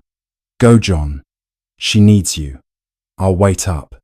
So, within minutes, I was striding through the foul alleys of East London, following Kate's directions. The opium den was a wretched place, a crumbling house by the river, its windows dark, its rooms thick with foul smoke. Men of every station lay sprawled about, sunk in the oblivion of the drug. Sailors, beggars, and gentlemen alike, all lost in the same dream. I found Isa Whitney easily slumped against the wall, muttering nonsense. After much effort, I roused him and coaxed him toward the door. As I waited for a cab outside, a sudden voice hissed from the shadows. "Watson!" I turned sharply, and there, half hidden in the gloom, was Sherlock Holmes. His tall figure, his piercing eyes, unmistakable, even in disguise. "Holmes!" I exclaimed. "What on earth are you doing in a place like this?" He smiled faintly. "The same as you, my dear fellow on business. But hush, no names here. Help me into this cab, and I shall explain everything." Once we were away from the opium den, Holmes leaned closer. "Watson, I did not expect to find you here tonight. Yet Providence has brought us together. I am in the middle of a case, a matter of utmost delicacy. A lady waits for me at home. Her husband vanished. I traced him to that den, but he slipped my grasp. I must find him before dawn." Holmes gave the cabman an address in Kent. As we rolled through the sleeping city, he explained in quick, sharp sentences. "The lady who came to me tonight is Mrs. Neville St. Clair of Lee, in Kent. Her husband is a respectable businessman, well liked and without enemies. Yet he vanished suddenly 2 days ago. She insists he was last seen in the most unlikely of places, the vile quarter we have just left. A gentleman of his standing found there. It is incomprehensible." He glanced at me with that familiar gleam of excitement in his eyes. You see why I could not resist. Watson, the respectable in the company of the wretched, such juxtapositions are the marrow of mystery. We arrived at a comfortable villa in Kent, where Mrs. St. Clair, a pale and beautiful young woman, greeted us with desperate relief. "Oh, Mr. Holmes," she cried. "Thank heaven you've come back, and with Dr. Watson too. Perhaps now I can bear to tell it all again." She led us into a sitting room, where she recounted her tale. "Last Monday," she began, "my husband left for London as usual. He promised to return by evening, but instead I received a message that he had been delayed. The next day, I had business in town myself. As my cab passed through Upper Swandam Lane, I glanced up at the windows of that dreadful opium house. And there," she faltered, her voice trembling, "there I saw Neville, my husband, leaning out of an upper window." Her eyes filled with tears as she continued. "He looked down at me wildly, and I swear he cried out, but in an instant a hand dragged him back. I screamed for the driver to stop, rushed inside, and demanded to see my husband. But only ruffians and beggars were within. At last the police arrived, searched the place, and found nothing. No trace of Neville except one thing." She reached into a drawer and produced a small package. Inside lay a child's wooden toy half built. "It was my husband's," she whispered. "He carved toys for our children. I would know his work anywhere. That was in the opium den. And yet he was gone." Holmes examined the toy with careful eyes, then paced the room. Strange, very strange. A respectable gentleman vanishes into an opium den. His wife glimpses him at the window, yet no one can find him. "Watson, this grows darker by the minute." He turned back to Mrs. St. Clair. "You mentioned the police. Did they arrest anyone?" "Yes," she said. "They arrested a hideous beggar who lodges in the house, a man known in the neighbourhood, horribly disfigured, with a twisted lip. His name is Hugh Boone. They swore he was the only occupant of that upper room. But I tell you, Mr. Holmes, I saw my husband there with my own eyes." Holmes's lips tightened. "Hugh Boone. Yes, I know of him. A professional beggar, infamous in the city. But what has he to do with Neville St. Clair? That is what we must uncover." Holmes insisted that we visit the local police station at once. There, Inspector Bradstreet greeted us. He was a burly man with a red face, clearly pleased to have Holmes's counsel on the case. "Ah, Mr. Holmes," he said, "you'll find we've got the beggar safe behind bars. Nasty-looking fellow. Goes by the name Hugh Boone. Known him for years, lives off the arms of passers-by near Threadneedle Street. Filthy, drunken wretch, and a temper like the devil when he's roused." He led us to a cell, where we beheld a most grotesque sight. Boone sat crouched on a wooden bench, his body gaunt, his beard matted, his face twisted by a horrible deformity, his upper lip curled upward, baring his teeth and gums, giving him a perpetual snarl. His clothes were rags, his skin stained with grime. He glared at us with bloodshot eyes, but said nothing. "Look at him," Bradstreet said with grim satisfaction. The room upstairs was his. No trace of St. Clair, but blood was found on the windowsill, and the lady swears she saw her husband there. Boone won't speak a word, but I say he knows what became of the gentleman. Holmes studied the prisoner for a long moment. Then he turned abruptly away. "I should like to see the room," he said. Upstairs, the chamber was as foul as any I had seen. Bare walls, a tattered mattress, and the acrid smell of opium still hanging in the air. Holmes examined every inch, the floorboards, the hearth, the window.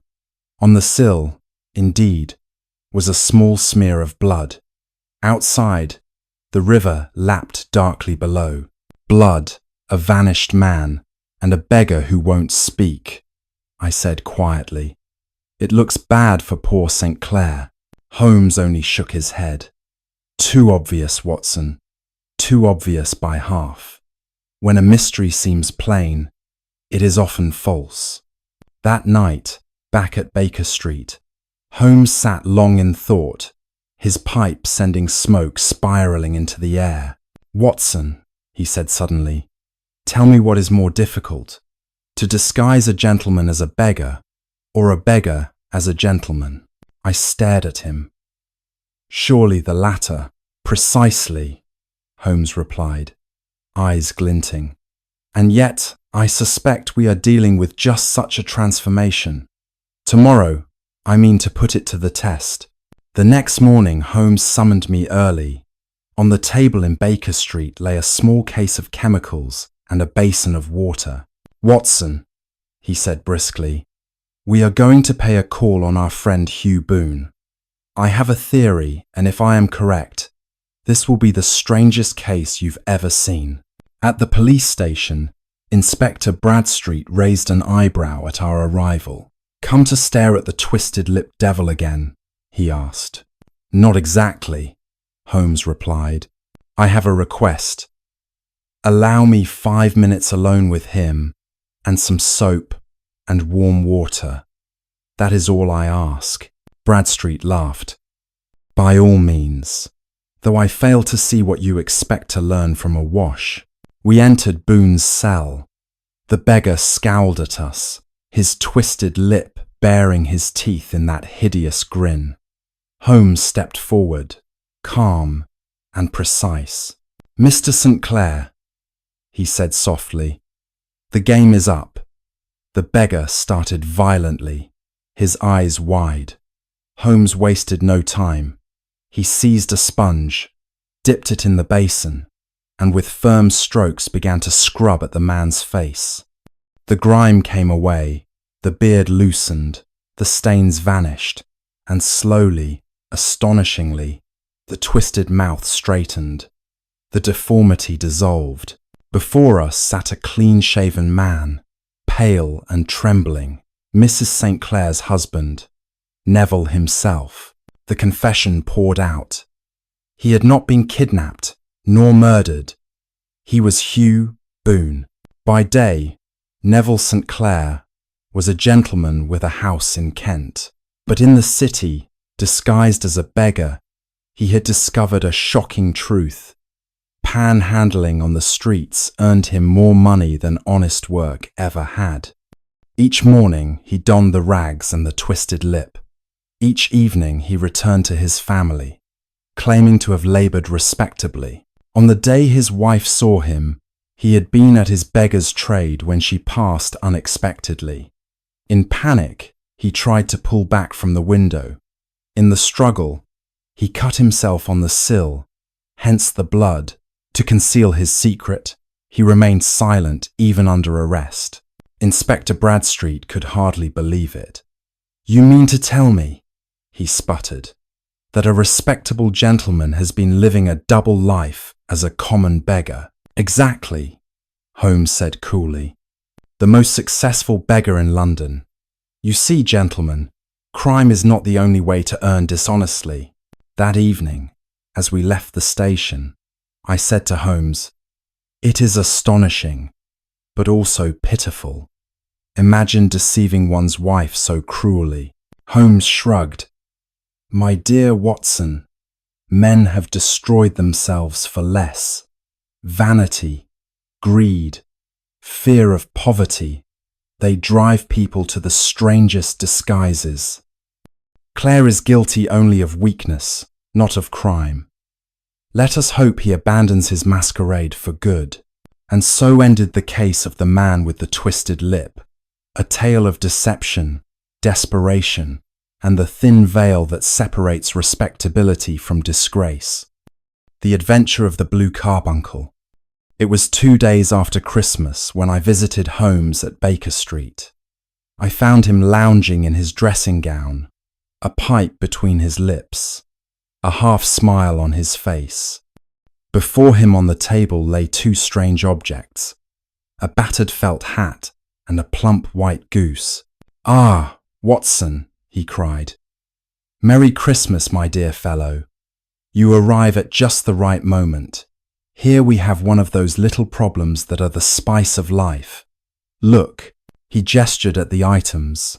"Holmes," I said, bewildered. "Are you reduced to keeping poultry in your sitting room?" He chuckled. "Not mine, Watson. These were left behind during a scuffle in Tottenham Court Road. The goose has since yielded its Christmas destiny. But the hat, the hat, remains." I raised an eyebrow. "Do you mean to tell me that you can deduce anything of importance from that shabby old thing?" Holmes leaned forward, his eyes gleaming. "My dear Watson, it is precisely from shabbiness that truths emerge. Observe." He picked up the hat and held it to the light. "Notice the size, an extra large. Our owner is therefore a man of considerable bulk.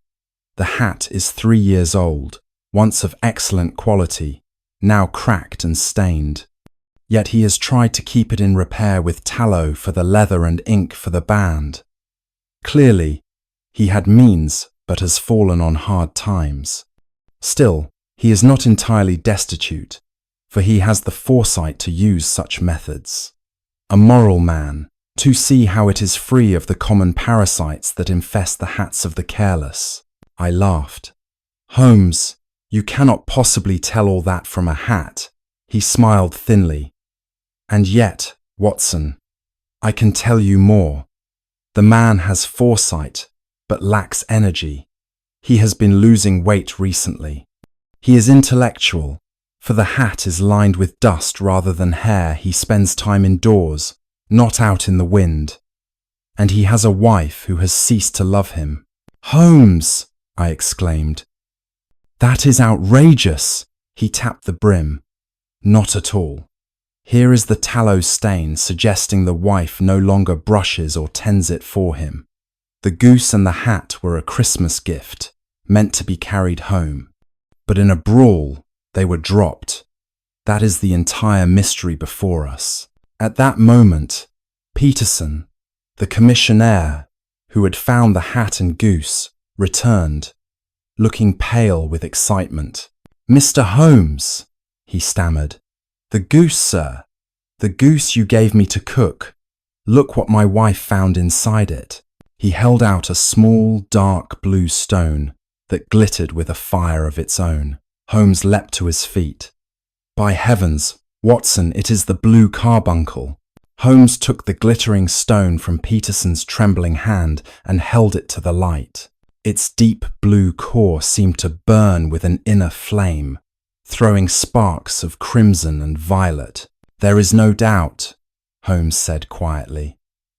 "This is the blue carbuncle, the most remarkable jewel in Europe. Stolen only 5 days ago from the Hotel Cosmopolitan. Do you recall the details, Watson?" I nodded. The newspapers had been filled with it. The Countess of Morcar, a noble lady of wealth and influence, had lost her famous gem. It had vanished from her jewel case, and suspicion had immediately fallen upon her maid. But then, by a strange turn, the police arrested a plumber named John Horner, who had been repairing a fireplace in her suite. "Yes," I said. "Horner was accused of the theft. A maid swore she saw him near the case. He protested his innocence, but he had been in trouble before. They sent him to jail to await trial." "Exactly," Holmes said. "And yet here, the gem lies inside the crop of a goose. How did it pass from a lady's jewel case to the stomach of a Christmas bird? That is the riddle." Peterson was still staring, half in awe, half in fear. Holmes handed it back firmly. "This stone must be returned to the police at once. But for the moment, I will keep it safe here. If we can trace the line of the goose, we may find the true criminal. Watson, consider, It is one thing to steal a priceless jewel. It is another to thrust it inside a fowl and hope for the best. He sat down and began to pace the room. Now, we know the goose was carried by a man who lost both it and his hat in a fight. Peterson, you said you caught him struggling with roughs. Yes, sir. He shouted about his Christmas goose, but then fled when I approached. Excellent. Then we must first identify the man by means of his hat. Advertisements. Watson. An ad in the newspapers. Describing the goose and hat found surely he will claim them. The following day, however, no claimant appeared. The hat remained unowned. Holmes grew restless, drumming his fingers on the table. Strange. Very strange. Either the man fears to come forward, or the goose was not his at all. Just then, a knock sounded at the door. Peterson entered, ushering in a tall man with a hooked nose and a nervous air. "This is Mr. Henry Baker," said Peterson. "Ah," Holmes exclaimed. "Our hatless gentleman, I presume." Holmes welcomed the nervous stranger with his usual charm. "Pray, come in, Mr. Baker. Please, sit. We are in possession of a hat and a goose, which, I believe, belong to you." Henry Baker gave a sigh of relief. "Indeed, sir, I feared them lost forever. The hat is mine beyond doubt. As for the goose, it was a Christmas gift from my club, the Alpha Inn." Holmes smiled. "We still have the hat, sir, but the goose, alas, has already been roasted." Baker's face fell. "Oh dear. Still, no matter, no matter. I trust it was at least a good bird, a fine one," Holmes assured him. "And you shall not go without. We have kept the feathers and legs. But tell me, would you care to take another bird in its place?" Baker looked surprised. "Truly, that is most generous. Yes, I should be glad." Holmes exchanged a quick glance with me, then rang the bell. "Peterson, fetch Mr. Baker another goose from the market. Think, and the salve, and that would wokate." As Peterson departed, Holmes leaned forward. "Tell me, Mr. Baker, did you observe anything remarkable about the goose before you lost it?" Baker shook his head. "Nothing at all. It was a white goose, plump and fine, as far as I saw. And may I ask whether you selected it personally?" "No, indeed. The club bought a number of birds for distribution. I simply drew my lot and received mine." "Then you cannot say from which dealer it was purchased?" "Not at all, sir. But the steward of the Alpha Inn would know." Holmes dismissed him kindly, sending him off with his new goose. When the door closed, he turned to me, eyes alight. "You see, Watson, Baker is innocent. He knew nothing of the stone. For him, the goose was merely dinner.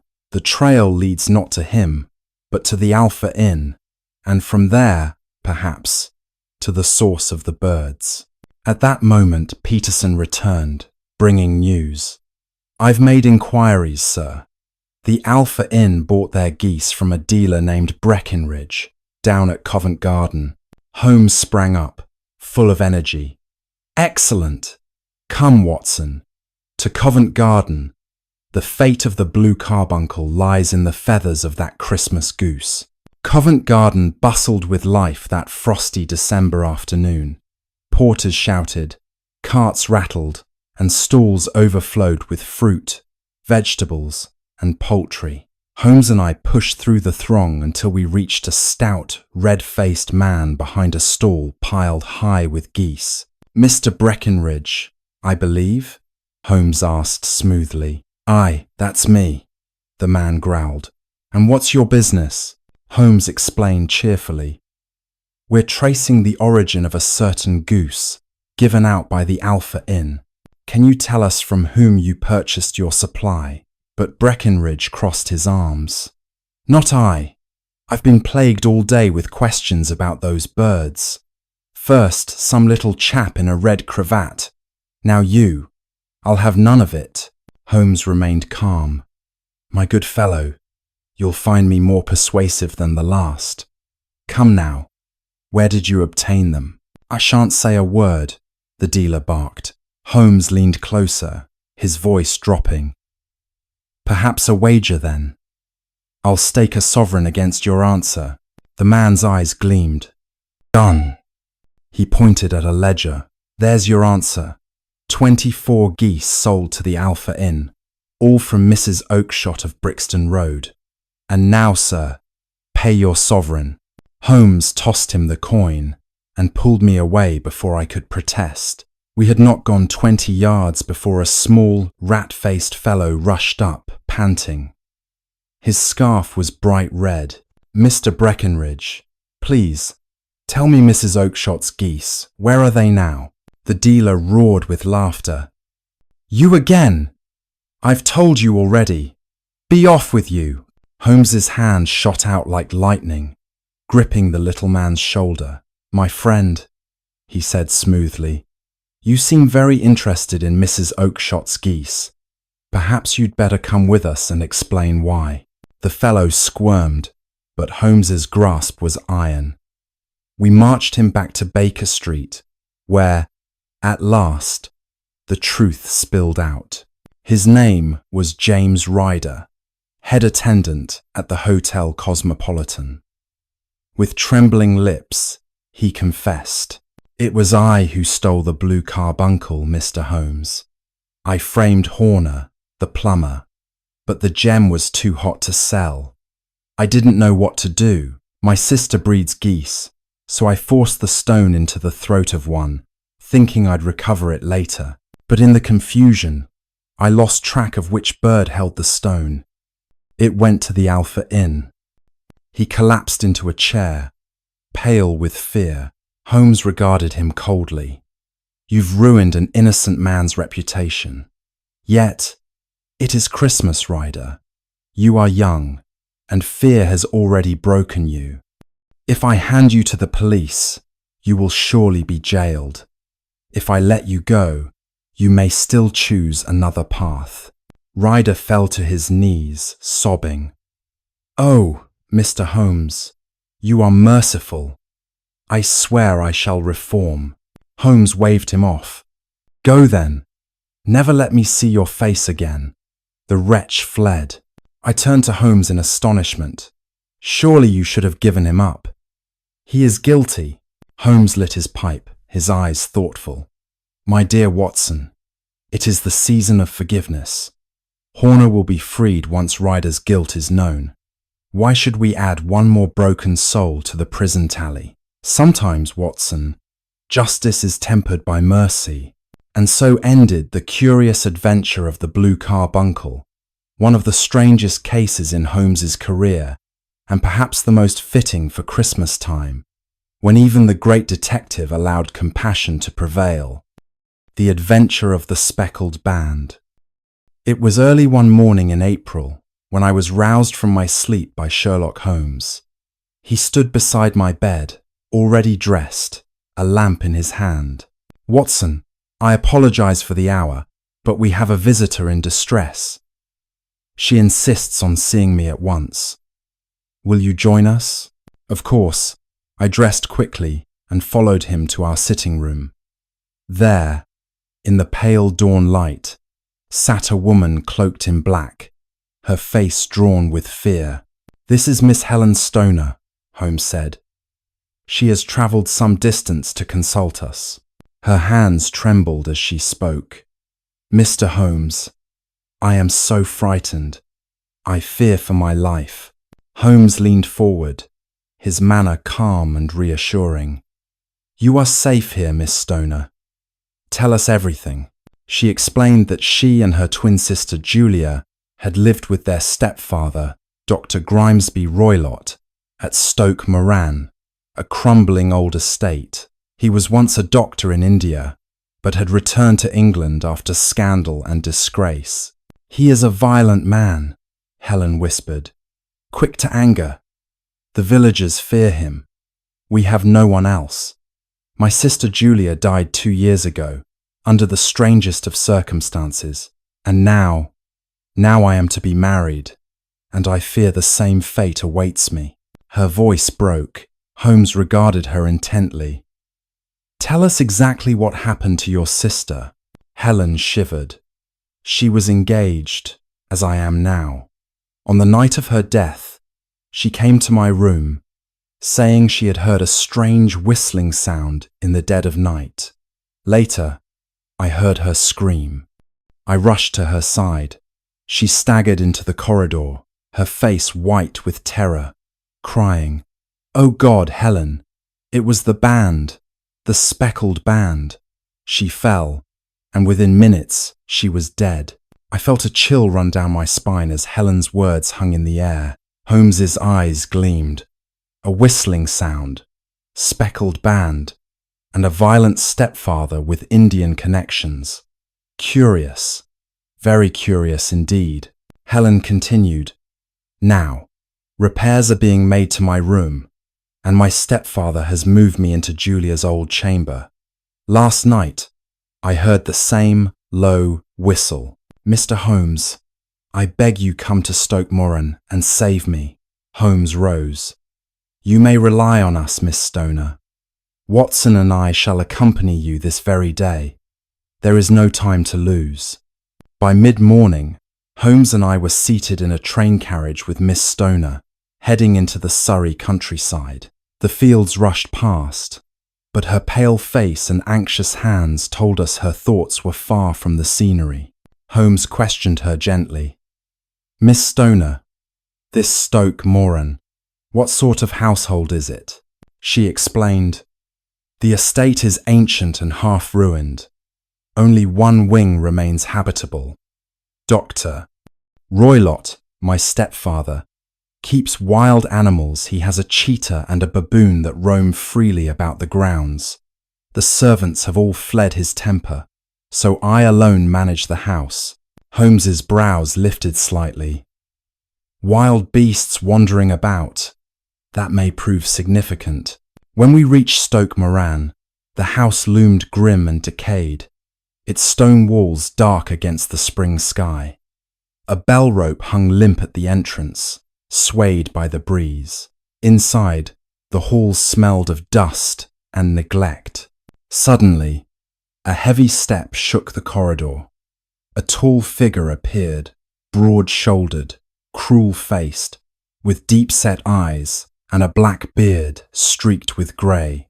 "This is Dr. Grimesby Roylott," Helen whispered, trembling. He fixed Holmes with a glare like a striking cobra. "So, you are Sherlock Holmes, meddler, busybody." His voice was a growl. "I know why you're here. Interfere at your peril." Without waiting for a reply, he bent a fireplace poker into a curve with his bare hands, then flung it to the floor. "That is what I do to those who cross me." Clies. Holmes's face was calm as ice. When Roylott stormed away, he picked up the poker and, with a casual twist, bent it straight again. He said nothing, but Helen's eyes widened in relief. We examined her room and Julia's adjoining chamber. Holmes studied every detail with a keen gaze. "This bell rope, Watson, do you see? It is attached to nothing, merely fastened to a hook above the bed." I frowned. "Then why install it precisely? And observe the ventilator. It connects not to the open air, but to Dr. Roylott's room next door." Holmes tapped the bed frame. "And the bed is clamped to the floor. It cannot be moved. Curious, eh?" The pieces began to form a pattern, though I could not yet see the whole. Holmes's lips tightened. "It is as I suspected.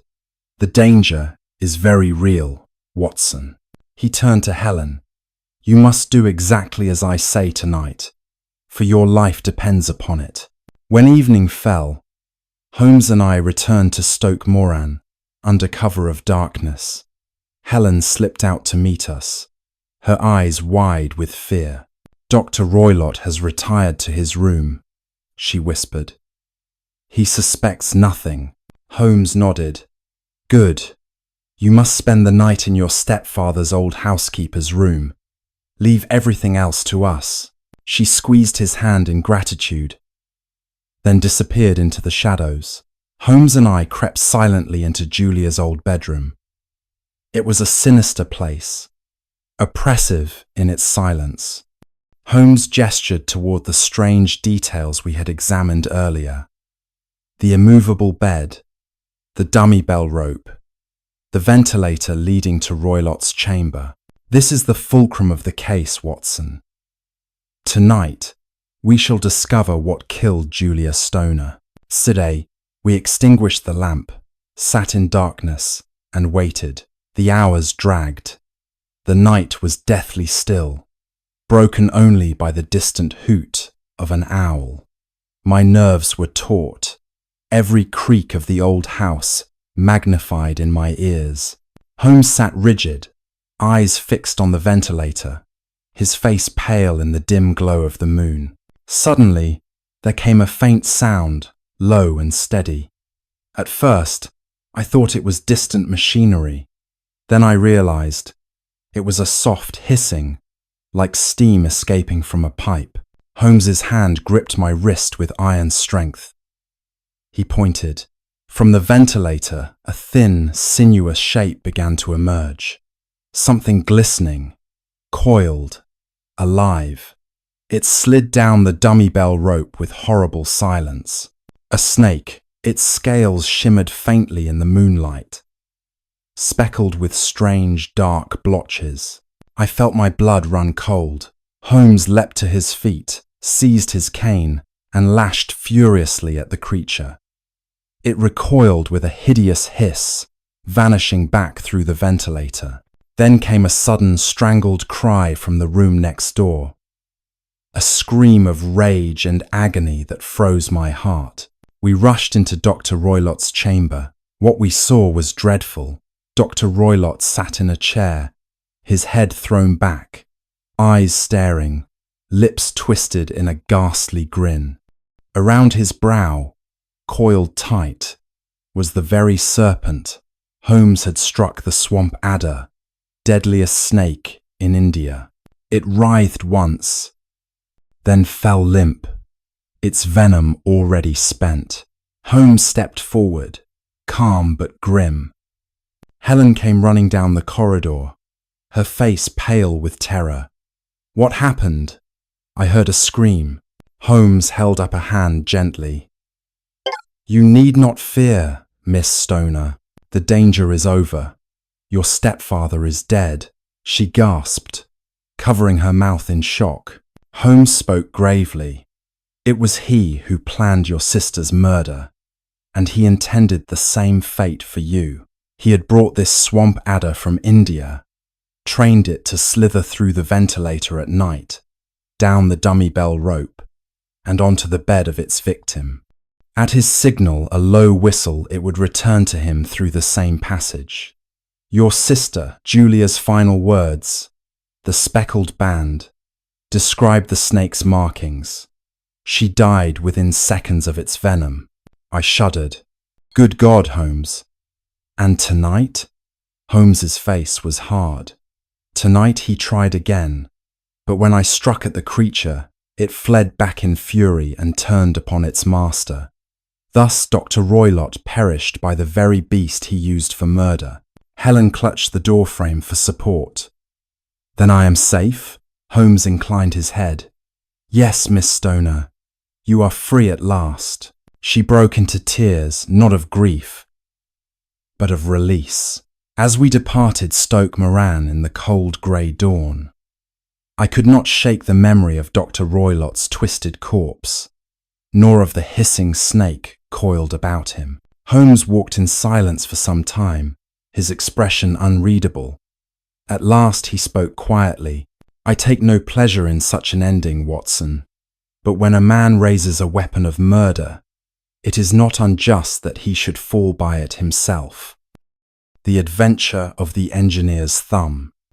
It was on a grim July morning when I awoke early, summoned from my sleep by the sound of urgent knocking at my surgery door.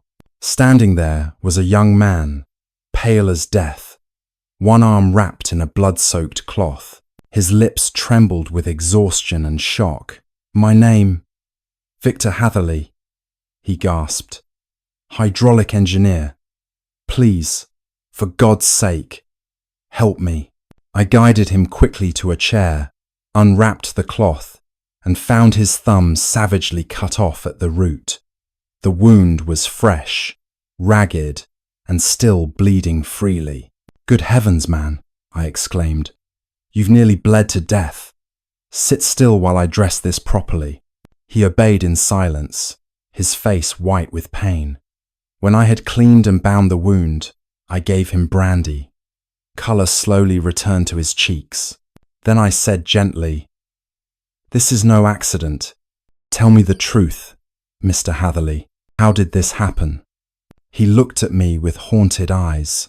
"Dr. Watson, it is a tale so strange that I scarce believe it myself, but it nearly cost me my life, and I believe it is a matter not for a doctor, but for Mr. Sherlock Holmes."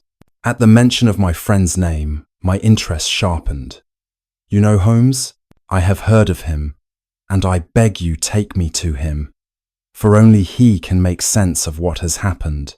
Half an hour later, I was seated once more at Baker Street, my wounded patient opposite Holmes, who regarded him with that cool, hawk-like intensity I knew so well. Holmes steepled his fingers. "You have come to me fresh from an adventure that has cost you dearly, Mr. Hatherley. Pray, tell us everything. Omit nothing, for your life may still be in danger." The young engineer swallowed hard, then began his tale. "I am 27, Hatherley said, "and work as a consulting hydraulic engineer. Business has been slow, as it often is in the early years of practice. So when a stranger came to my office yesterday offering work, I was eager to listen.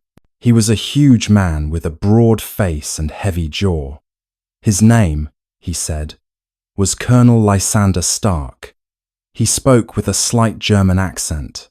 He told me he had purchased a small estate near Reading, where an old machine for compressing hydraulic fuller's earth had been installed. It was broken, he said, and he required an engineer's opinion.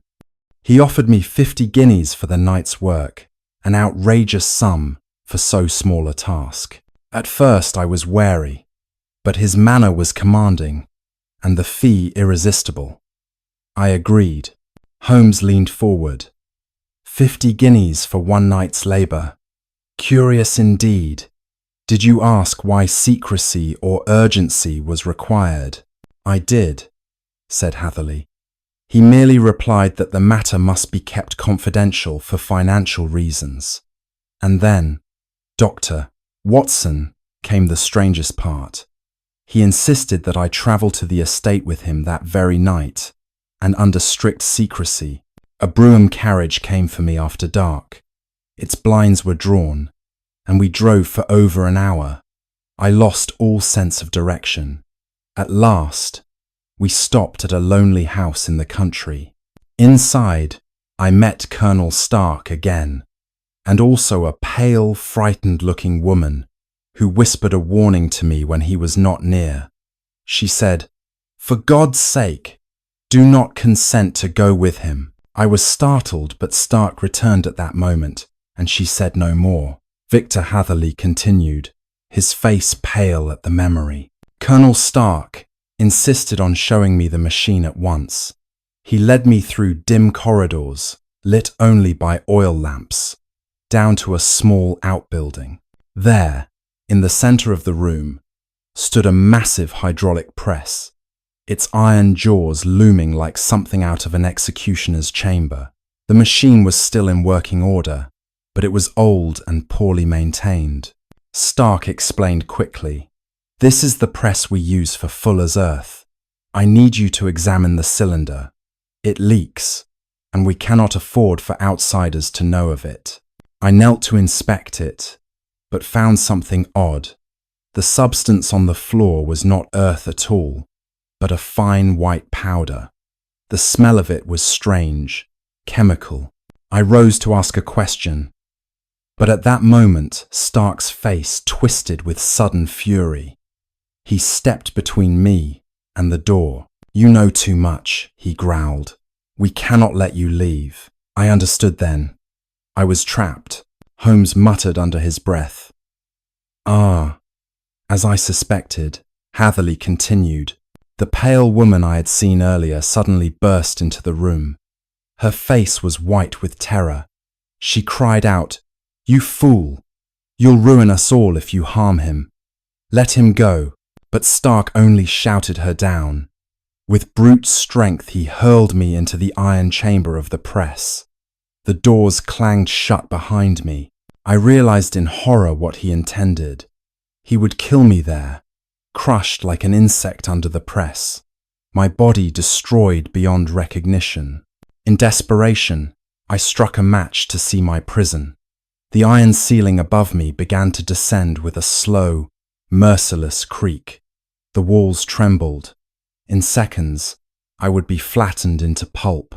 I screamed for help, pounded the iron walls with my fists, but no one came. Then, by some miracle, the woman reappeared. With frantic strength, she forced the door open just wide enough for me to squeeze out. "Run!" she cried. "Run for your life!"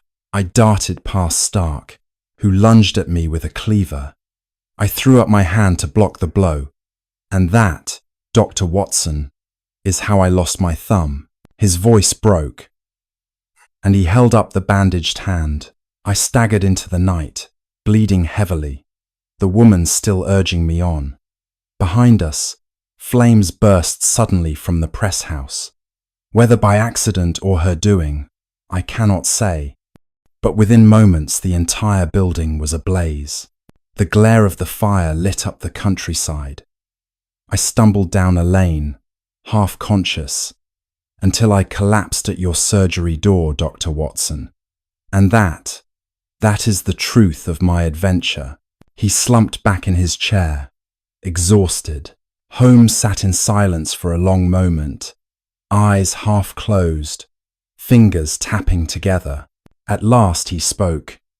"You have been most fortunate, Mr. Hatherley. The Colonel and his companions were not merely pressing Fuller's Earth, they were coining counterfeit money. That powder you saw was the residue of metal filings. The secrecy, the hydraulic press, the exorbitant fee all make perfect sense now." "Counterfeiters!" I exclaimed. "Indeed," Holmes said. "The most dangerous gang in England, by my guess. But thanks to your survival and testimony, the police may yet destroy them." The adventure of the noble bachelor. The marriage of Lord St. Simon and its bizarre outcome hasn't been a hot topic in aristocratic circles for a while. Time passes, scandals pile up, and fresher gossip soon replaces older drama. Still, I believe the full truth has never been publicly shared, and since Sherlock Holmes was deeply involved, no record of his work would be complete without telling this story exactly as it happened. It was a few weeks before my own wedding, when Holmes and I were still living together at Baker Street. One afternoon, he came back from a walk and found a letter waiting for him on the table. I'd stayed in all day. The weather had turned suddenly nasty, with heavy rain and strong autumn winds, and I was lounging in an armchair, my legs stretched out on another chair, surrounded by piles of newspapers. The pain in my old war wound, a souvenir from Afghanistan, had flared up, so I passed the day in reading and resting. My eyes kept drifting to a large envelope on the table, sealed with a fancy crest and monogram. I wondered lazily who the high-class sender might be. Holmes came in, took off his coat, and glanced at the envelope. "Your usual post, Watson, comes from fishmongers or tax collectors," he said casually. "Yes," I said, "but that one looks a bit more aristocratic." He smiled. "Indeed. Judging from the seal, this isn't another boring social invite. Looks more like a serious matter. He broke the seal, read the note, and raised his eyebrows. Well, this is unexpected.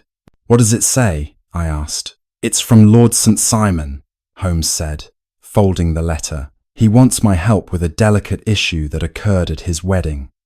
Lestrade from Scotland Yard is already on the case, but Lord St. Simon thinks I can assist. He'll be here at 4 o'clock. What time is it now? Just 3. That gives me a little time. Watson, would you mind going through the papers and finding all the clippings about the wedding? I'll try to learn more about our noble client. I dug through the papers. In the personal column of the Morning Post, I found a notice. A marriage will shortly take place between Lord Robert St. Simon, second son of the Duke of Balmoral, and Miss Hattie Doran, only daughter of Aloysius Doran, Esq of San Francisco, California. A society column added more color. Miss Doran is a beautiful, only child with a substantial inheritance. Her presence at Westbury House during the past season created a stir, and the match with Lord St. Simon, whose family fortunes have seen better days, was considered a strategic one. Another article reported that the wedding would be quiet, held at St. George's Church, Hanover Square, with only close friends and family. A later item confirmed the wedding had taken place 2 days earlier, and that the couple would spend their honeymoon at Lord Backwater's country estate. Then came the shocking news. During the wedding breakfast, the bride suddenly disappeared. A woman, unidentified, attempted to disrupt the gathering, claiming a prior connection with Lord St. Simon. She was removed by the staff. Shortly after, Miss Doran vanished. Her father and the groom immediately contacted the police. As of last night, there were no new developments. The woman who intruded has been identified as Flora Millar, a former dancer at the Allegro and a past acquaintance of Lord St. Simon. She has been taken into custody. Holmes looked up. He'll be here in an hour. Excellent work, Watson. Right at 4 o'clock, our visitor arrived. He was a tall, thin man, around 30, dressed in the quiet, tasteful style of upper-class England. Everything about him, from the cut of his coat to the pearl pin in his cravat, spoke of wealth, but nothing flashy. His face was pale and sharp-featured, his manner calm, with a kind of cold detachment. "You received my note?" he asked as he entered. "Yes," said Holmes, rising. "This is my friend and partner, Dr. Watson, who's been helping me for many years. Please, have a seat." Lord St. Simon gave a brief nod and sat down. "You've probably heard the main facts from the newspapers," he began. "They're fairly accurate, as far as they go, but they don't cover everything. Please tell us the full story," Holmes said. "Leave out nothing." Lord St. Simon nodded. "Well, I met Miss Hattie Doran in San Francisco last year while I was visiting there. She's the daughter of Mr. Aloysius Doran, who made a fortune in mining. She was beautiful, spirited, and very American in her independence. Her father was a bit reluctant. At first wanted her to marry someone local, I think, but eventually gave his blessing. She and her father came to London, and we set a date. Everything was arranged in a proper and modest fashion. St. George's Church, a small group of guests. The ceremony itself went smoothly. Nothing unusual. She seemed happy enough, perhaps a bit nervous, but no more than one would expect. The strange part came after the ceremony. We had a breakfast at her father's house in Lancaster Gate. She was polite, but quiet. During the meal, a woman appeared at the front door and tried to push her way inside, claiming she had a message for me. The servant stopped her, but it caused a bit of a scene. I went to check on Hattie after that and was told she had gone upstairs to change. But she never came back down. We searched the house. She was gone. Gone? Holmes repeated. Gone, said Lord St. Simon, tightening his jaw. No one saw her leave. No carriage was called. Her coat and hat were missing, but that was all. What about the woman who came to the door? Holmes asked. You knew her? Lord St. Simon flushed slightly. Yes. Her name is Flora Miller. I knew her years ago. She worked in the theatre, and I kept her company for a while. That was over long ago, of course. But she seems to have clung to the idea that we had some ongoing relationship. I hadn't seen her for a year when she showed up at the wedding. She made a scene and claimed I was promised to her. Total nonsense, of course. She was arrested later that evening. The police seem to think she might have scared Hattie off somehow, but I don't see how that explains anything. Hattie didn't even speak to her.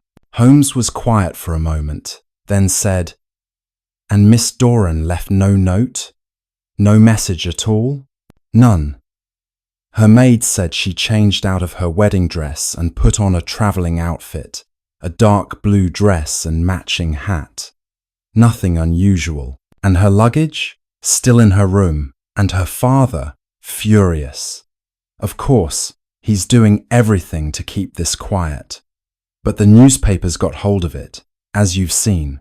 Holmes steepled his fingers and tapped them against his lips. One last thing. Lord St. Simon. Have there ever been any, how shall I put this, hints of a previous attachment? Some man from her past? Lord St. Simon shook his head firmly. None. She never mentioned anyone, and I would have known. She was honest, almost bluntly so. En wetly at pennen entertain sprache, and she bid. Very well, said Holmes, standing. Thank you for your time. I'll let you know as soon as I have something. Lord St. Simon rose and bowed stiffly. I appreciate it. After he left, Holmes turned to me, his eyes gleaming. Well, Watson, he said. What do you make of it? I shrugged. Very strange. Perhaps she had a change of heart. Holmes smiled. Oh, she had a change of heart, all right. But not quite the way Lord St. Simon thinks. He grabbed his coat. Come, Watson. Let's visit the maid, the cook, and a certain florist's shop. I think we're about to meet the missing bride. That same afternoon, Holmes and I took a cab to the neighbourhood of Bloomsbury. We stopped in front of a modest boarding house. Holmes led the way inside and asked the landlady if Miss Doran and a gentleman were staying there. The woman seemed startled but confirmed that a young couple had taken rooms under the name of Mr. and Mrs. Francis. Holmes asked to see them. We were led up the stairs and shown into a small sitting room. There sat a handsome young woman, still in her travelling dress, and beside her, a sunburned man with a rugged but honest face. As we entered, both looked up in alarm. The woman stood. Yes, Holmes said gently. And this is Dr. Watson. We're here to help, not to accuse. Please, don't be alarmed. She sighed with visible relief. Then you know everything? Enough to understand that this matter could get out of control unless we bring it into the light, Holmes replied. But I'd appreciate hearing your version of events, Mrs. Francis H. Moulton, she said proudly, taking the man's hand. My name was Hattie Doran, and until 2 days ago, I was believed to be the wife of Lord St. Simon. We sat down, and she began to tell her story. 2 years ago, in San Francisco, I was engaged to Frank here, she said, looking lovingly at the man beside her. We were married in secret. My father didn't approve. He wanted me to marry into money. Soon after our wedding, Frank left for the frontier and was reported killed in an Apache uprising. I mourned him for over a year. Then, Believing he was truly dead, I gave in to my father's pressure and agreed to marry Lord St. Simon, a man I hardly knew. Frank took over the story. I escaped death, but it took me months to recover. As soon as I was well enough, I travelled back east to find Hattie. I arrived in London just before the wedding and sent her a note on the morning of the ceremony. I asked to meet her privately. When I saw his handwriting, I almost fainted. Hattie said, but I couldn't believe it until I saw him. I felt trapped. I couldn't go through with the wedding, but I didn't want to humiliate Lord St. Simon publicly either. So I went through the ceremony, she continued, and planned to quietly disappear afterward. You did cause quite a scandal, Holmes noted. I know, she said tearfully, but I couldn't think of any other way. I changed clothes, slipped out, and met Frank. We came here to decide what to do next. Holmes nodded. Your instincts were noble, Mrs. Moulton, but now the time has come to explain things properly to the others involved. I believe I can help with that. That evening, Lord St. Simon returned to Baker Street, where Holmes had asked him to come. When he arrived, he found not just Holmes and myself, but also Mr. and Mrs. Moulton, sitting quietly in the room. Lord St. Simon's face tightened when he saw Hattie. He was clearly struggling to remain composed. Holmes spoke gently. Lord St. Simon, may I present Mrs. Frances Moulton, formerly Miss Hattie Doran. The facts, I believe, are now clear. I regret the unfortunate position you were placed in, Hattie said quietly, but I believed my husband was dead. I never meant to deceive anyone. Lord St. Simon gave a small, stiff bow. Madam, you have at least been honest now. I will not pretend this is pleasant, but I wish you no harm. Mr. Moulton, I assume you are satisfied. Frank stood. Yes, sir, and I thank you for your restraint. With a final nod, Lord St. Simon turned and left without another word.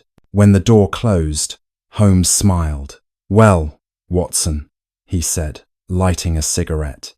This was one of the most delicate cases we've handled. No crime, just misplaced affections, lost assumptions, and a bit of American spirit.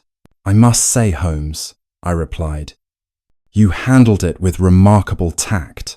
Sometimes, Holmes said, the quiet solutions are the most satisfying. The Adventure of the Beryl Coronet.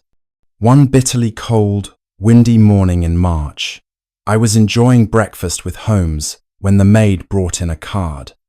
She handed it to my friend, who glanced at it and then passed it to me. The card read, Mr. Alexander Holder, of the banking firm Holder, Stevenson, 21A, Threadneedle Street. A man of business, said Holmes. What do you think, Watson? Shall we let him in? I think we should, I replied. A moment later, a man entered the room, tall, thin, and deeply distressed. His face was pale, his eyes wide with anxiety. He looked like someone who hadn't slept all night. He clutched his top hat nervously as he sat down. Mr. Holmes, he began, I've been a victim of an outrageous theft. It involves one of the most valuable possessions in the country, a piece entrusted to me in my professional role. The matter is so serious that I hardly know what to do. That's why I've come to you. Holmes nodded calmly. Please take a deep breath, Mr. Holder, and tell us everything from the beginning. Don't rush. Even the smallest detail may be important. Holder leaned forward, his voice trembling. I am a senior partner at Holder, Stevenson, a well-known banking firm. Yesterday morning, I was visited at the bank by a nobleman whose name I must withhold, though you might guess it. He is among the highest in the land. He had with him a locked box, and he told me that within it was the Beryl Coronet. Holmes raised his eyebrows. The royal coronet? The one encrusted with 39 beryls and diamonds? The same, said Holder, his voice low. He explained that he was in urgent need of money, but that if rumors of his financial troubles spread, it could cause a national panic. Therefore, he asked if we could lend him £50, 0 against the coronet as collateral, but on the strictest confidence. I agreed. We signed a document stating the terms.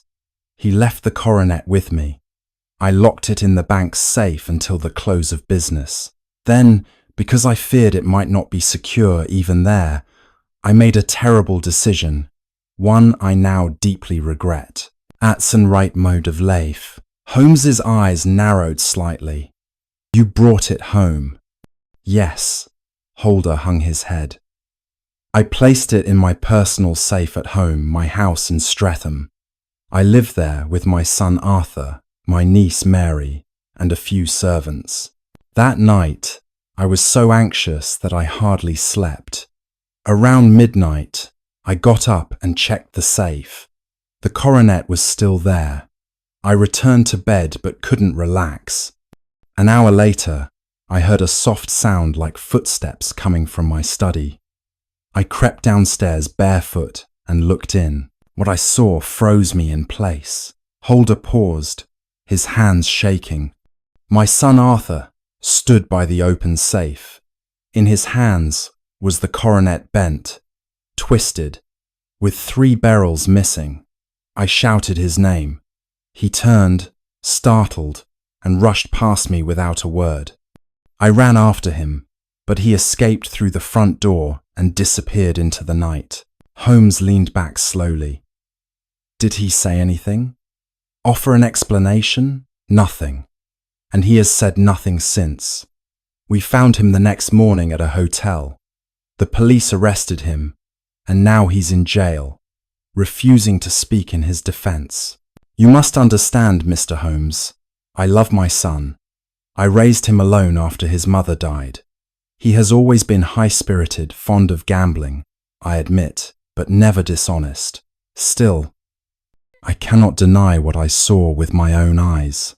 And the missing beryls? Holmes asked. Still gone. We searched the house and the grounds. Nothing. It's a national scandal waiting to happen, and I can't bear the thought that my own son might be a thief. Holmes stood and paced the room for a moment. Then he said, Mr. Holder, this is indeed a delicate and distressing case. I will take it on. There is more here than meets the eye. The next morning, Holmes and I took a cab to Mr. Holder's house in Streatham. On the way, Holmes was unusually quiet, tapping his fingers on the seat and staring out the window with a thoughtful expression. Mr. Holder greeted us at the door, pale and weary. You will find everything just as it was, he said. No one has touched the study since the incident. He led us into a large, comfortably furnished room at the front of the house. There was a big fireplace, a wide oak desk, and a heavy safe built into the wall. Holmes immediately examined the safe. It shows no sign of forced entry. So your son must have had the key? Yes. I kept it in my dressing gown pocket, and I believe he must have taken it while I slept. Holmes nodded. And this is where you found him? Yes, standing there by the open safe, the coronet in his hands. Holmes walked to the window. And this opens to the front garden. It does. Holmes opened it and looked out.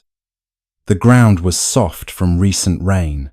He stepped outside and studied the soil. He murmured. 2 sets of footprints, one heavier, one lighter, both leading to the house. He came back inside and inspected the coronet, which lay on a velvet cloth on the desk. It was indeed bent, with 3 stones missing on one side. Holmes turned to Mr. Holder. You said your niece Mary lives here as well. She does. She is upstairs, resting. She's been very upset since the incident. May I speak with her? Mr. Holder hesitated. If you must, but please be gentle. Mary Holder entered the room shortly after, her face pale but composed. She was a graceful young woman, with dark hair and clear eyes. Holmes greeted her kindly. Miss Holder, I know this is difficult, but I need your help to understand what happened. Did you hear anything unusual that night? She shook her head. No, Mr. Holmes. I went to bed early and heard nothing. I didn't even know anything was wrong until morning. Holmes studied her face closely. Were you aware that your cousin Arthur had financial troubles? Her expression changed slightly, just a flicker.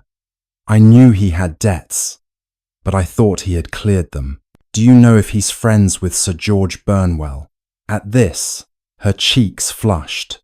I've met Sir George. Arthur didn't like him. He thought Sir George was untrustworthy. Do you agree with that? She looked away. I'd rather not say. Holmes didn't press further. Thank you, Miss Holder. You've been very helpful.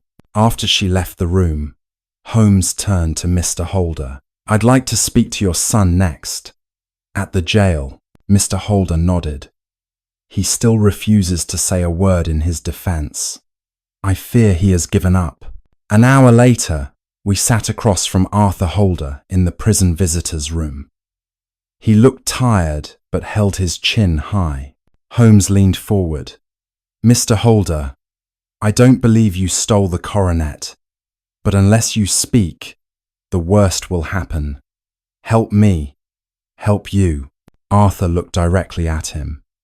If it saves someone else from disgrace, then let them believe I did it. I can take it. Holmes studied him. Even if that someone doesn't deserve your loyalty. Arthur said nothing. Holmes stood. Very well. Then I'll find the truth myself. Then Mange. That evening, Holmes returned alone to Mr. Holder's home. He had told me earlier, Watson, I believe I now know exactly what happened. There's only one loose end I need to tie up. When he arrived, he asked to speak to Miss Mary Holder once more. She came down reluctantly, her eyes red. Holmes spoke softly. Miss Holder, I know your heart has been troubled, but I must ask you plainly, do you have any connection to Sir George Burnwell beyond simple acquaintance? She looked startled, then lowered her head. He was attentive to me, she whispered. I admired him. Holmes nodded. Did you give him any item? Perhaps something valuable, something entrusted to your family? Mary began to shake. I didn't know he was bad. He told me he was in desperate need of money, and I gave him the 3 beryls. You took them from the coronet? No, she cried. Arthur did, but to protect me. He caught me giving them to Sir George through the window. He was furious, but he didn't want me disgraced. That's why he took the blame. Holmes nodded again, as though this confirmed everything. Thank you for your honesty, Miss Holder. The next day, Holmes and I paid a visit to Sir George Burnwell's residence. He was in his drawing room, reclining with a smug look. But that disappeared when Holmes stepped forward. Sir George, Holmes said, I suggest you return the 3 beryls. The alternative would be far less pleasant. Burnwell laughed. Do you have proof? I do. And I also have Miss Holder's testimony. The police are waiting downstairs. The man hesitated, but Holmes's gaze didn't waver. Finally, Burnwell opened a drawer and produced a small case containing the missing stones. Holmes took it without a word. Later, at Baker Street, Mr. Holder sat opposite Holmes and wept with relief. My son is innocent. Thank God. Holmes handed him the restored coronet. Keep it in the bank next time, he said gently. And Miss Mary? Mr. Holder asked. She made a mistake, but she was misled by a skilled deceiver. Be kind to her. Mr. Holder nodded slowly. You've saved my family, Mr. Holmes. I'll never forget it. As the client left, I turned to Holmes. You solved it from footprints and from silence, Holmes replied. Arthur said nothing to protect someone else. That told me everything. He lit a cigarette and leaned back. In the end, Watson, it's not always the clues we see, but the ones we feel. The Adventure of the Copper Beeches. You know, Watson, Holmes said one evening as we sat by the fire. I'm getting tired of people saying I never take a case unless it's dramatic or sensational. They think I'm some sort of artist who only wants the showy problems. But surely that's not true, I replied. You've helped dozens of people in simple cases, lost papers, missing pets, minor thefts. Holmes smiled. True, but the public only remembers the bizarre ones. I suppose I have you to thank for that. Well, I said, those are the ones worth reading about. Holmes leaned back, a hint of amusement in his eyes. Perhaps, but let's not forget, Watson, the strangest stories often begin with the most ordinary situations. As if to prove his point, just then our housekeeper brought in a note and a visiting card. Holmes glanced at the card and raised an eyebrow. Ah, Miss Violet Hunter. Do you remember the name? I shook my head. She wrote to me last week about a potential position as a governess. Something about the offer struck her as odd. It seems she's followed up with a visit. Shall we see her? I asked. By all means. Miss Violet Hunter entered the room with quiet confidence. She was around 25, with clear eyes and an intelligent face. Mr. Holmes, Dr. Watson, she said, thank you for seeing me. I've come because I need your advice and possibly your protection. Please, sit down, Holmes said warmly. Tell us everything. I'm a governess by profession, she began. Last week, I was offered a new position under rather strange circumstances. The job was to care for a 6-year-old boy in the countryside near Winchester at a house called the Copper Beeches. Holmes nodded. Go on. The offer came from a man named Mr. Jeffro Rucastle. He seemed pleasant enough, but there were odd things about the job. At first, they offered me $100 a year, which is already generous. But then, when I hesitated, they suddenly increased it to 120, then 150, just to make me accept. That's quite unusual, Holmes agreed. Exactly. And then the requests became stranger. Mr. Rucastle insisted I cut my hair short. I refused, and he said it was a pity, because my hair was just what they wanted. Then, out of nowhere, he agreed to let me keep it long, but only if I wore a special electric blue dress while in the drawing room, a dress they would provide. Holmes leaned forward. Miss Hunter, this is very serious. Did you accept the position? At first, I declined. But after a few days and a conversation with a friend, I began to doubt myself. Maybe I was being silly. It's a lot of money, and I do need the work. So I wrote to Mr. Rucastle and said I would take it. Holmes steepled his fingers. And now you're afraid? I am. Something about it feels wrong. So before I travel there tomorrow, I wanted your opinion. Holmes was quiet for a long moment. Miss Hunter, he said finally, you were right to come.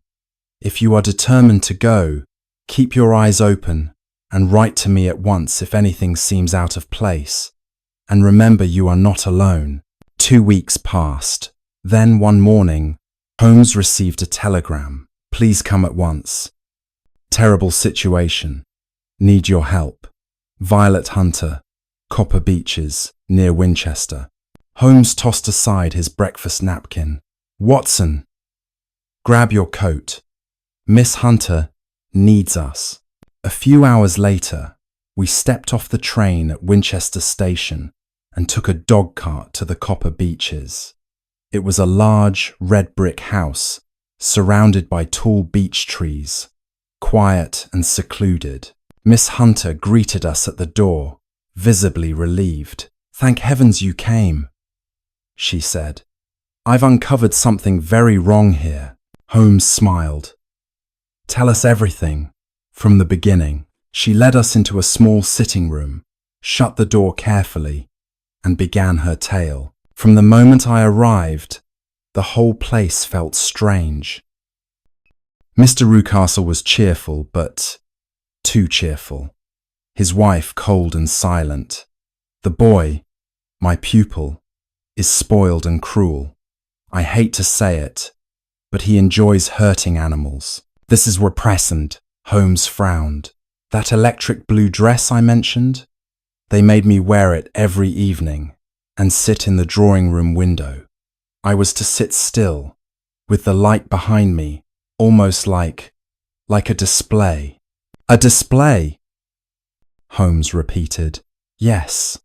I felt as though I was being shown off to someone outside, but I couldn't see anything because the shutters were always closed just afterward." "Interesting," Holmes murmured.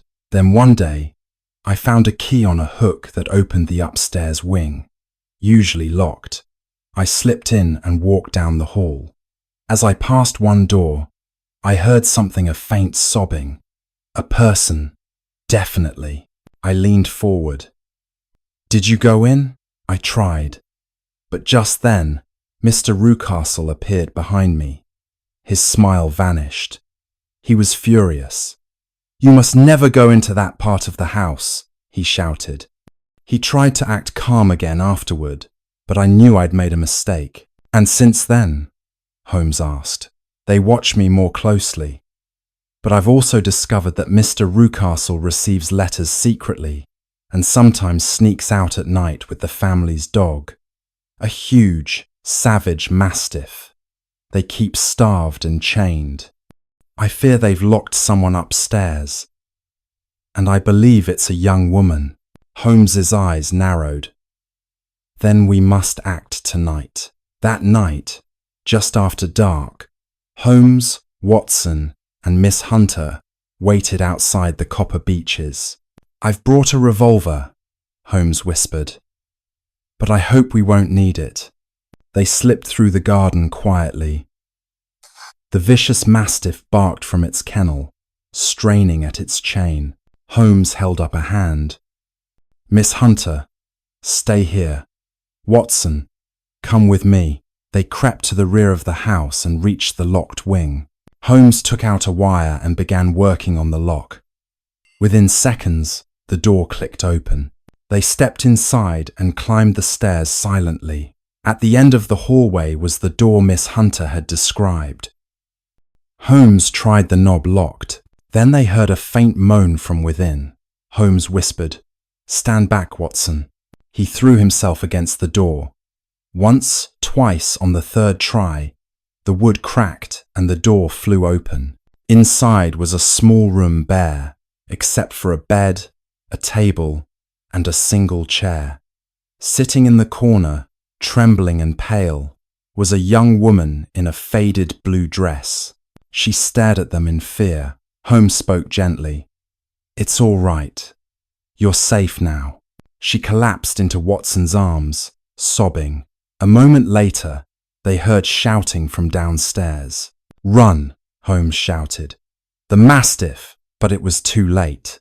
They reached the front hallway to find Mr. Rucastle lying on the floor, bleeding and groaning. The great dog had broken free and turned on its master. The creature had been shot, but not before tearing into Rucastle's arm and shoulder. "He'll live," Watson said after examining the wounds. "But he won't be using that arm again." Back in the sitting room, the truth finally came out. The young woman was Alice Rucastle, Mr. Rucastle's daughter from his first marriage. When she had fallen in love with a young man, her father disapproved. He feared losing control over her fortune if she married, So he locked her away, forged letters to her fiancé to break off the engagement, and used Violet Hunter as a decoy to make the man think Alice no longer cared. But Holmes had seen through the scheme. With Alice safe, her fiancé returned. They married weeks later and moved to the south of England. Mr. Rucastle survived, but was left physically broken and mentally unstable. As we left the Copper Beeches for the last time, Holmes said quietly, "You see, Watson, even the most ordinary cases can hold the darkest secrets." Thank you for strolling through today's stories with StorySeeker. If you also love classic literature, fairy tales, and endless adventures, please subscribe to the channel and turn on the notification bell so you won't miss any journey. See you in the next story. Wishing you all the best.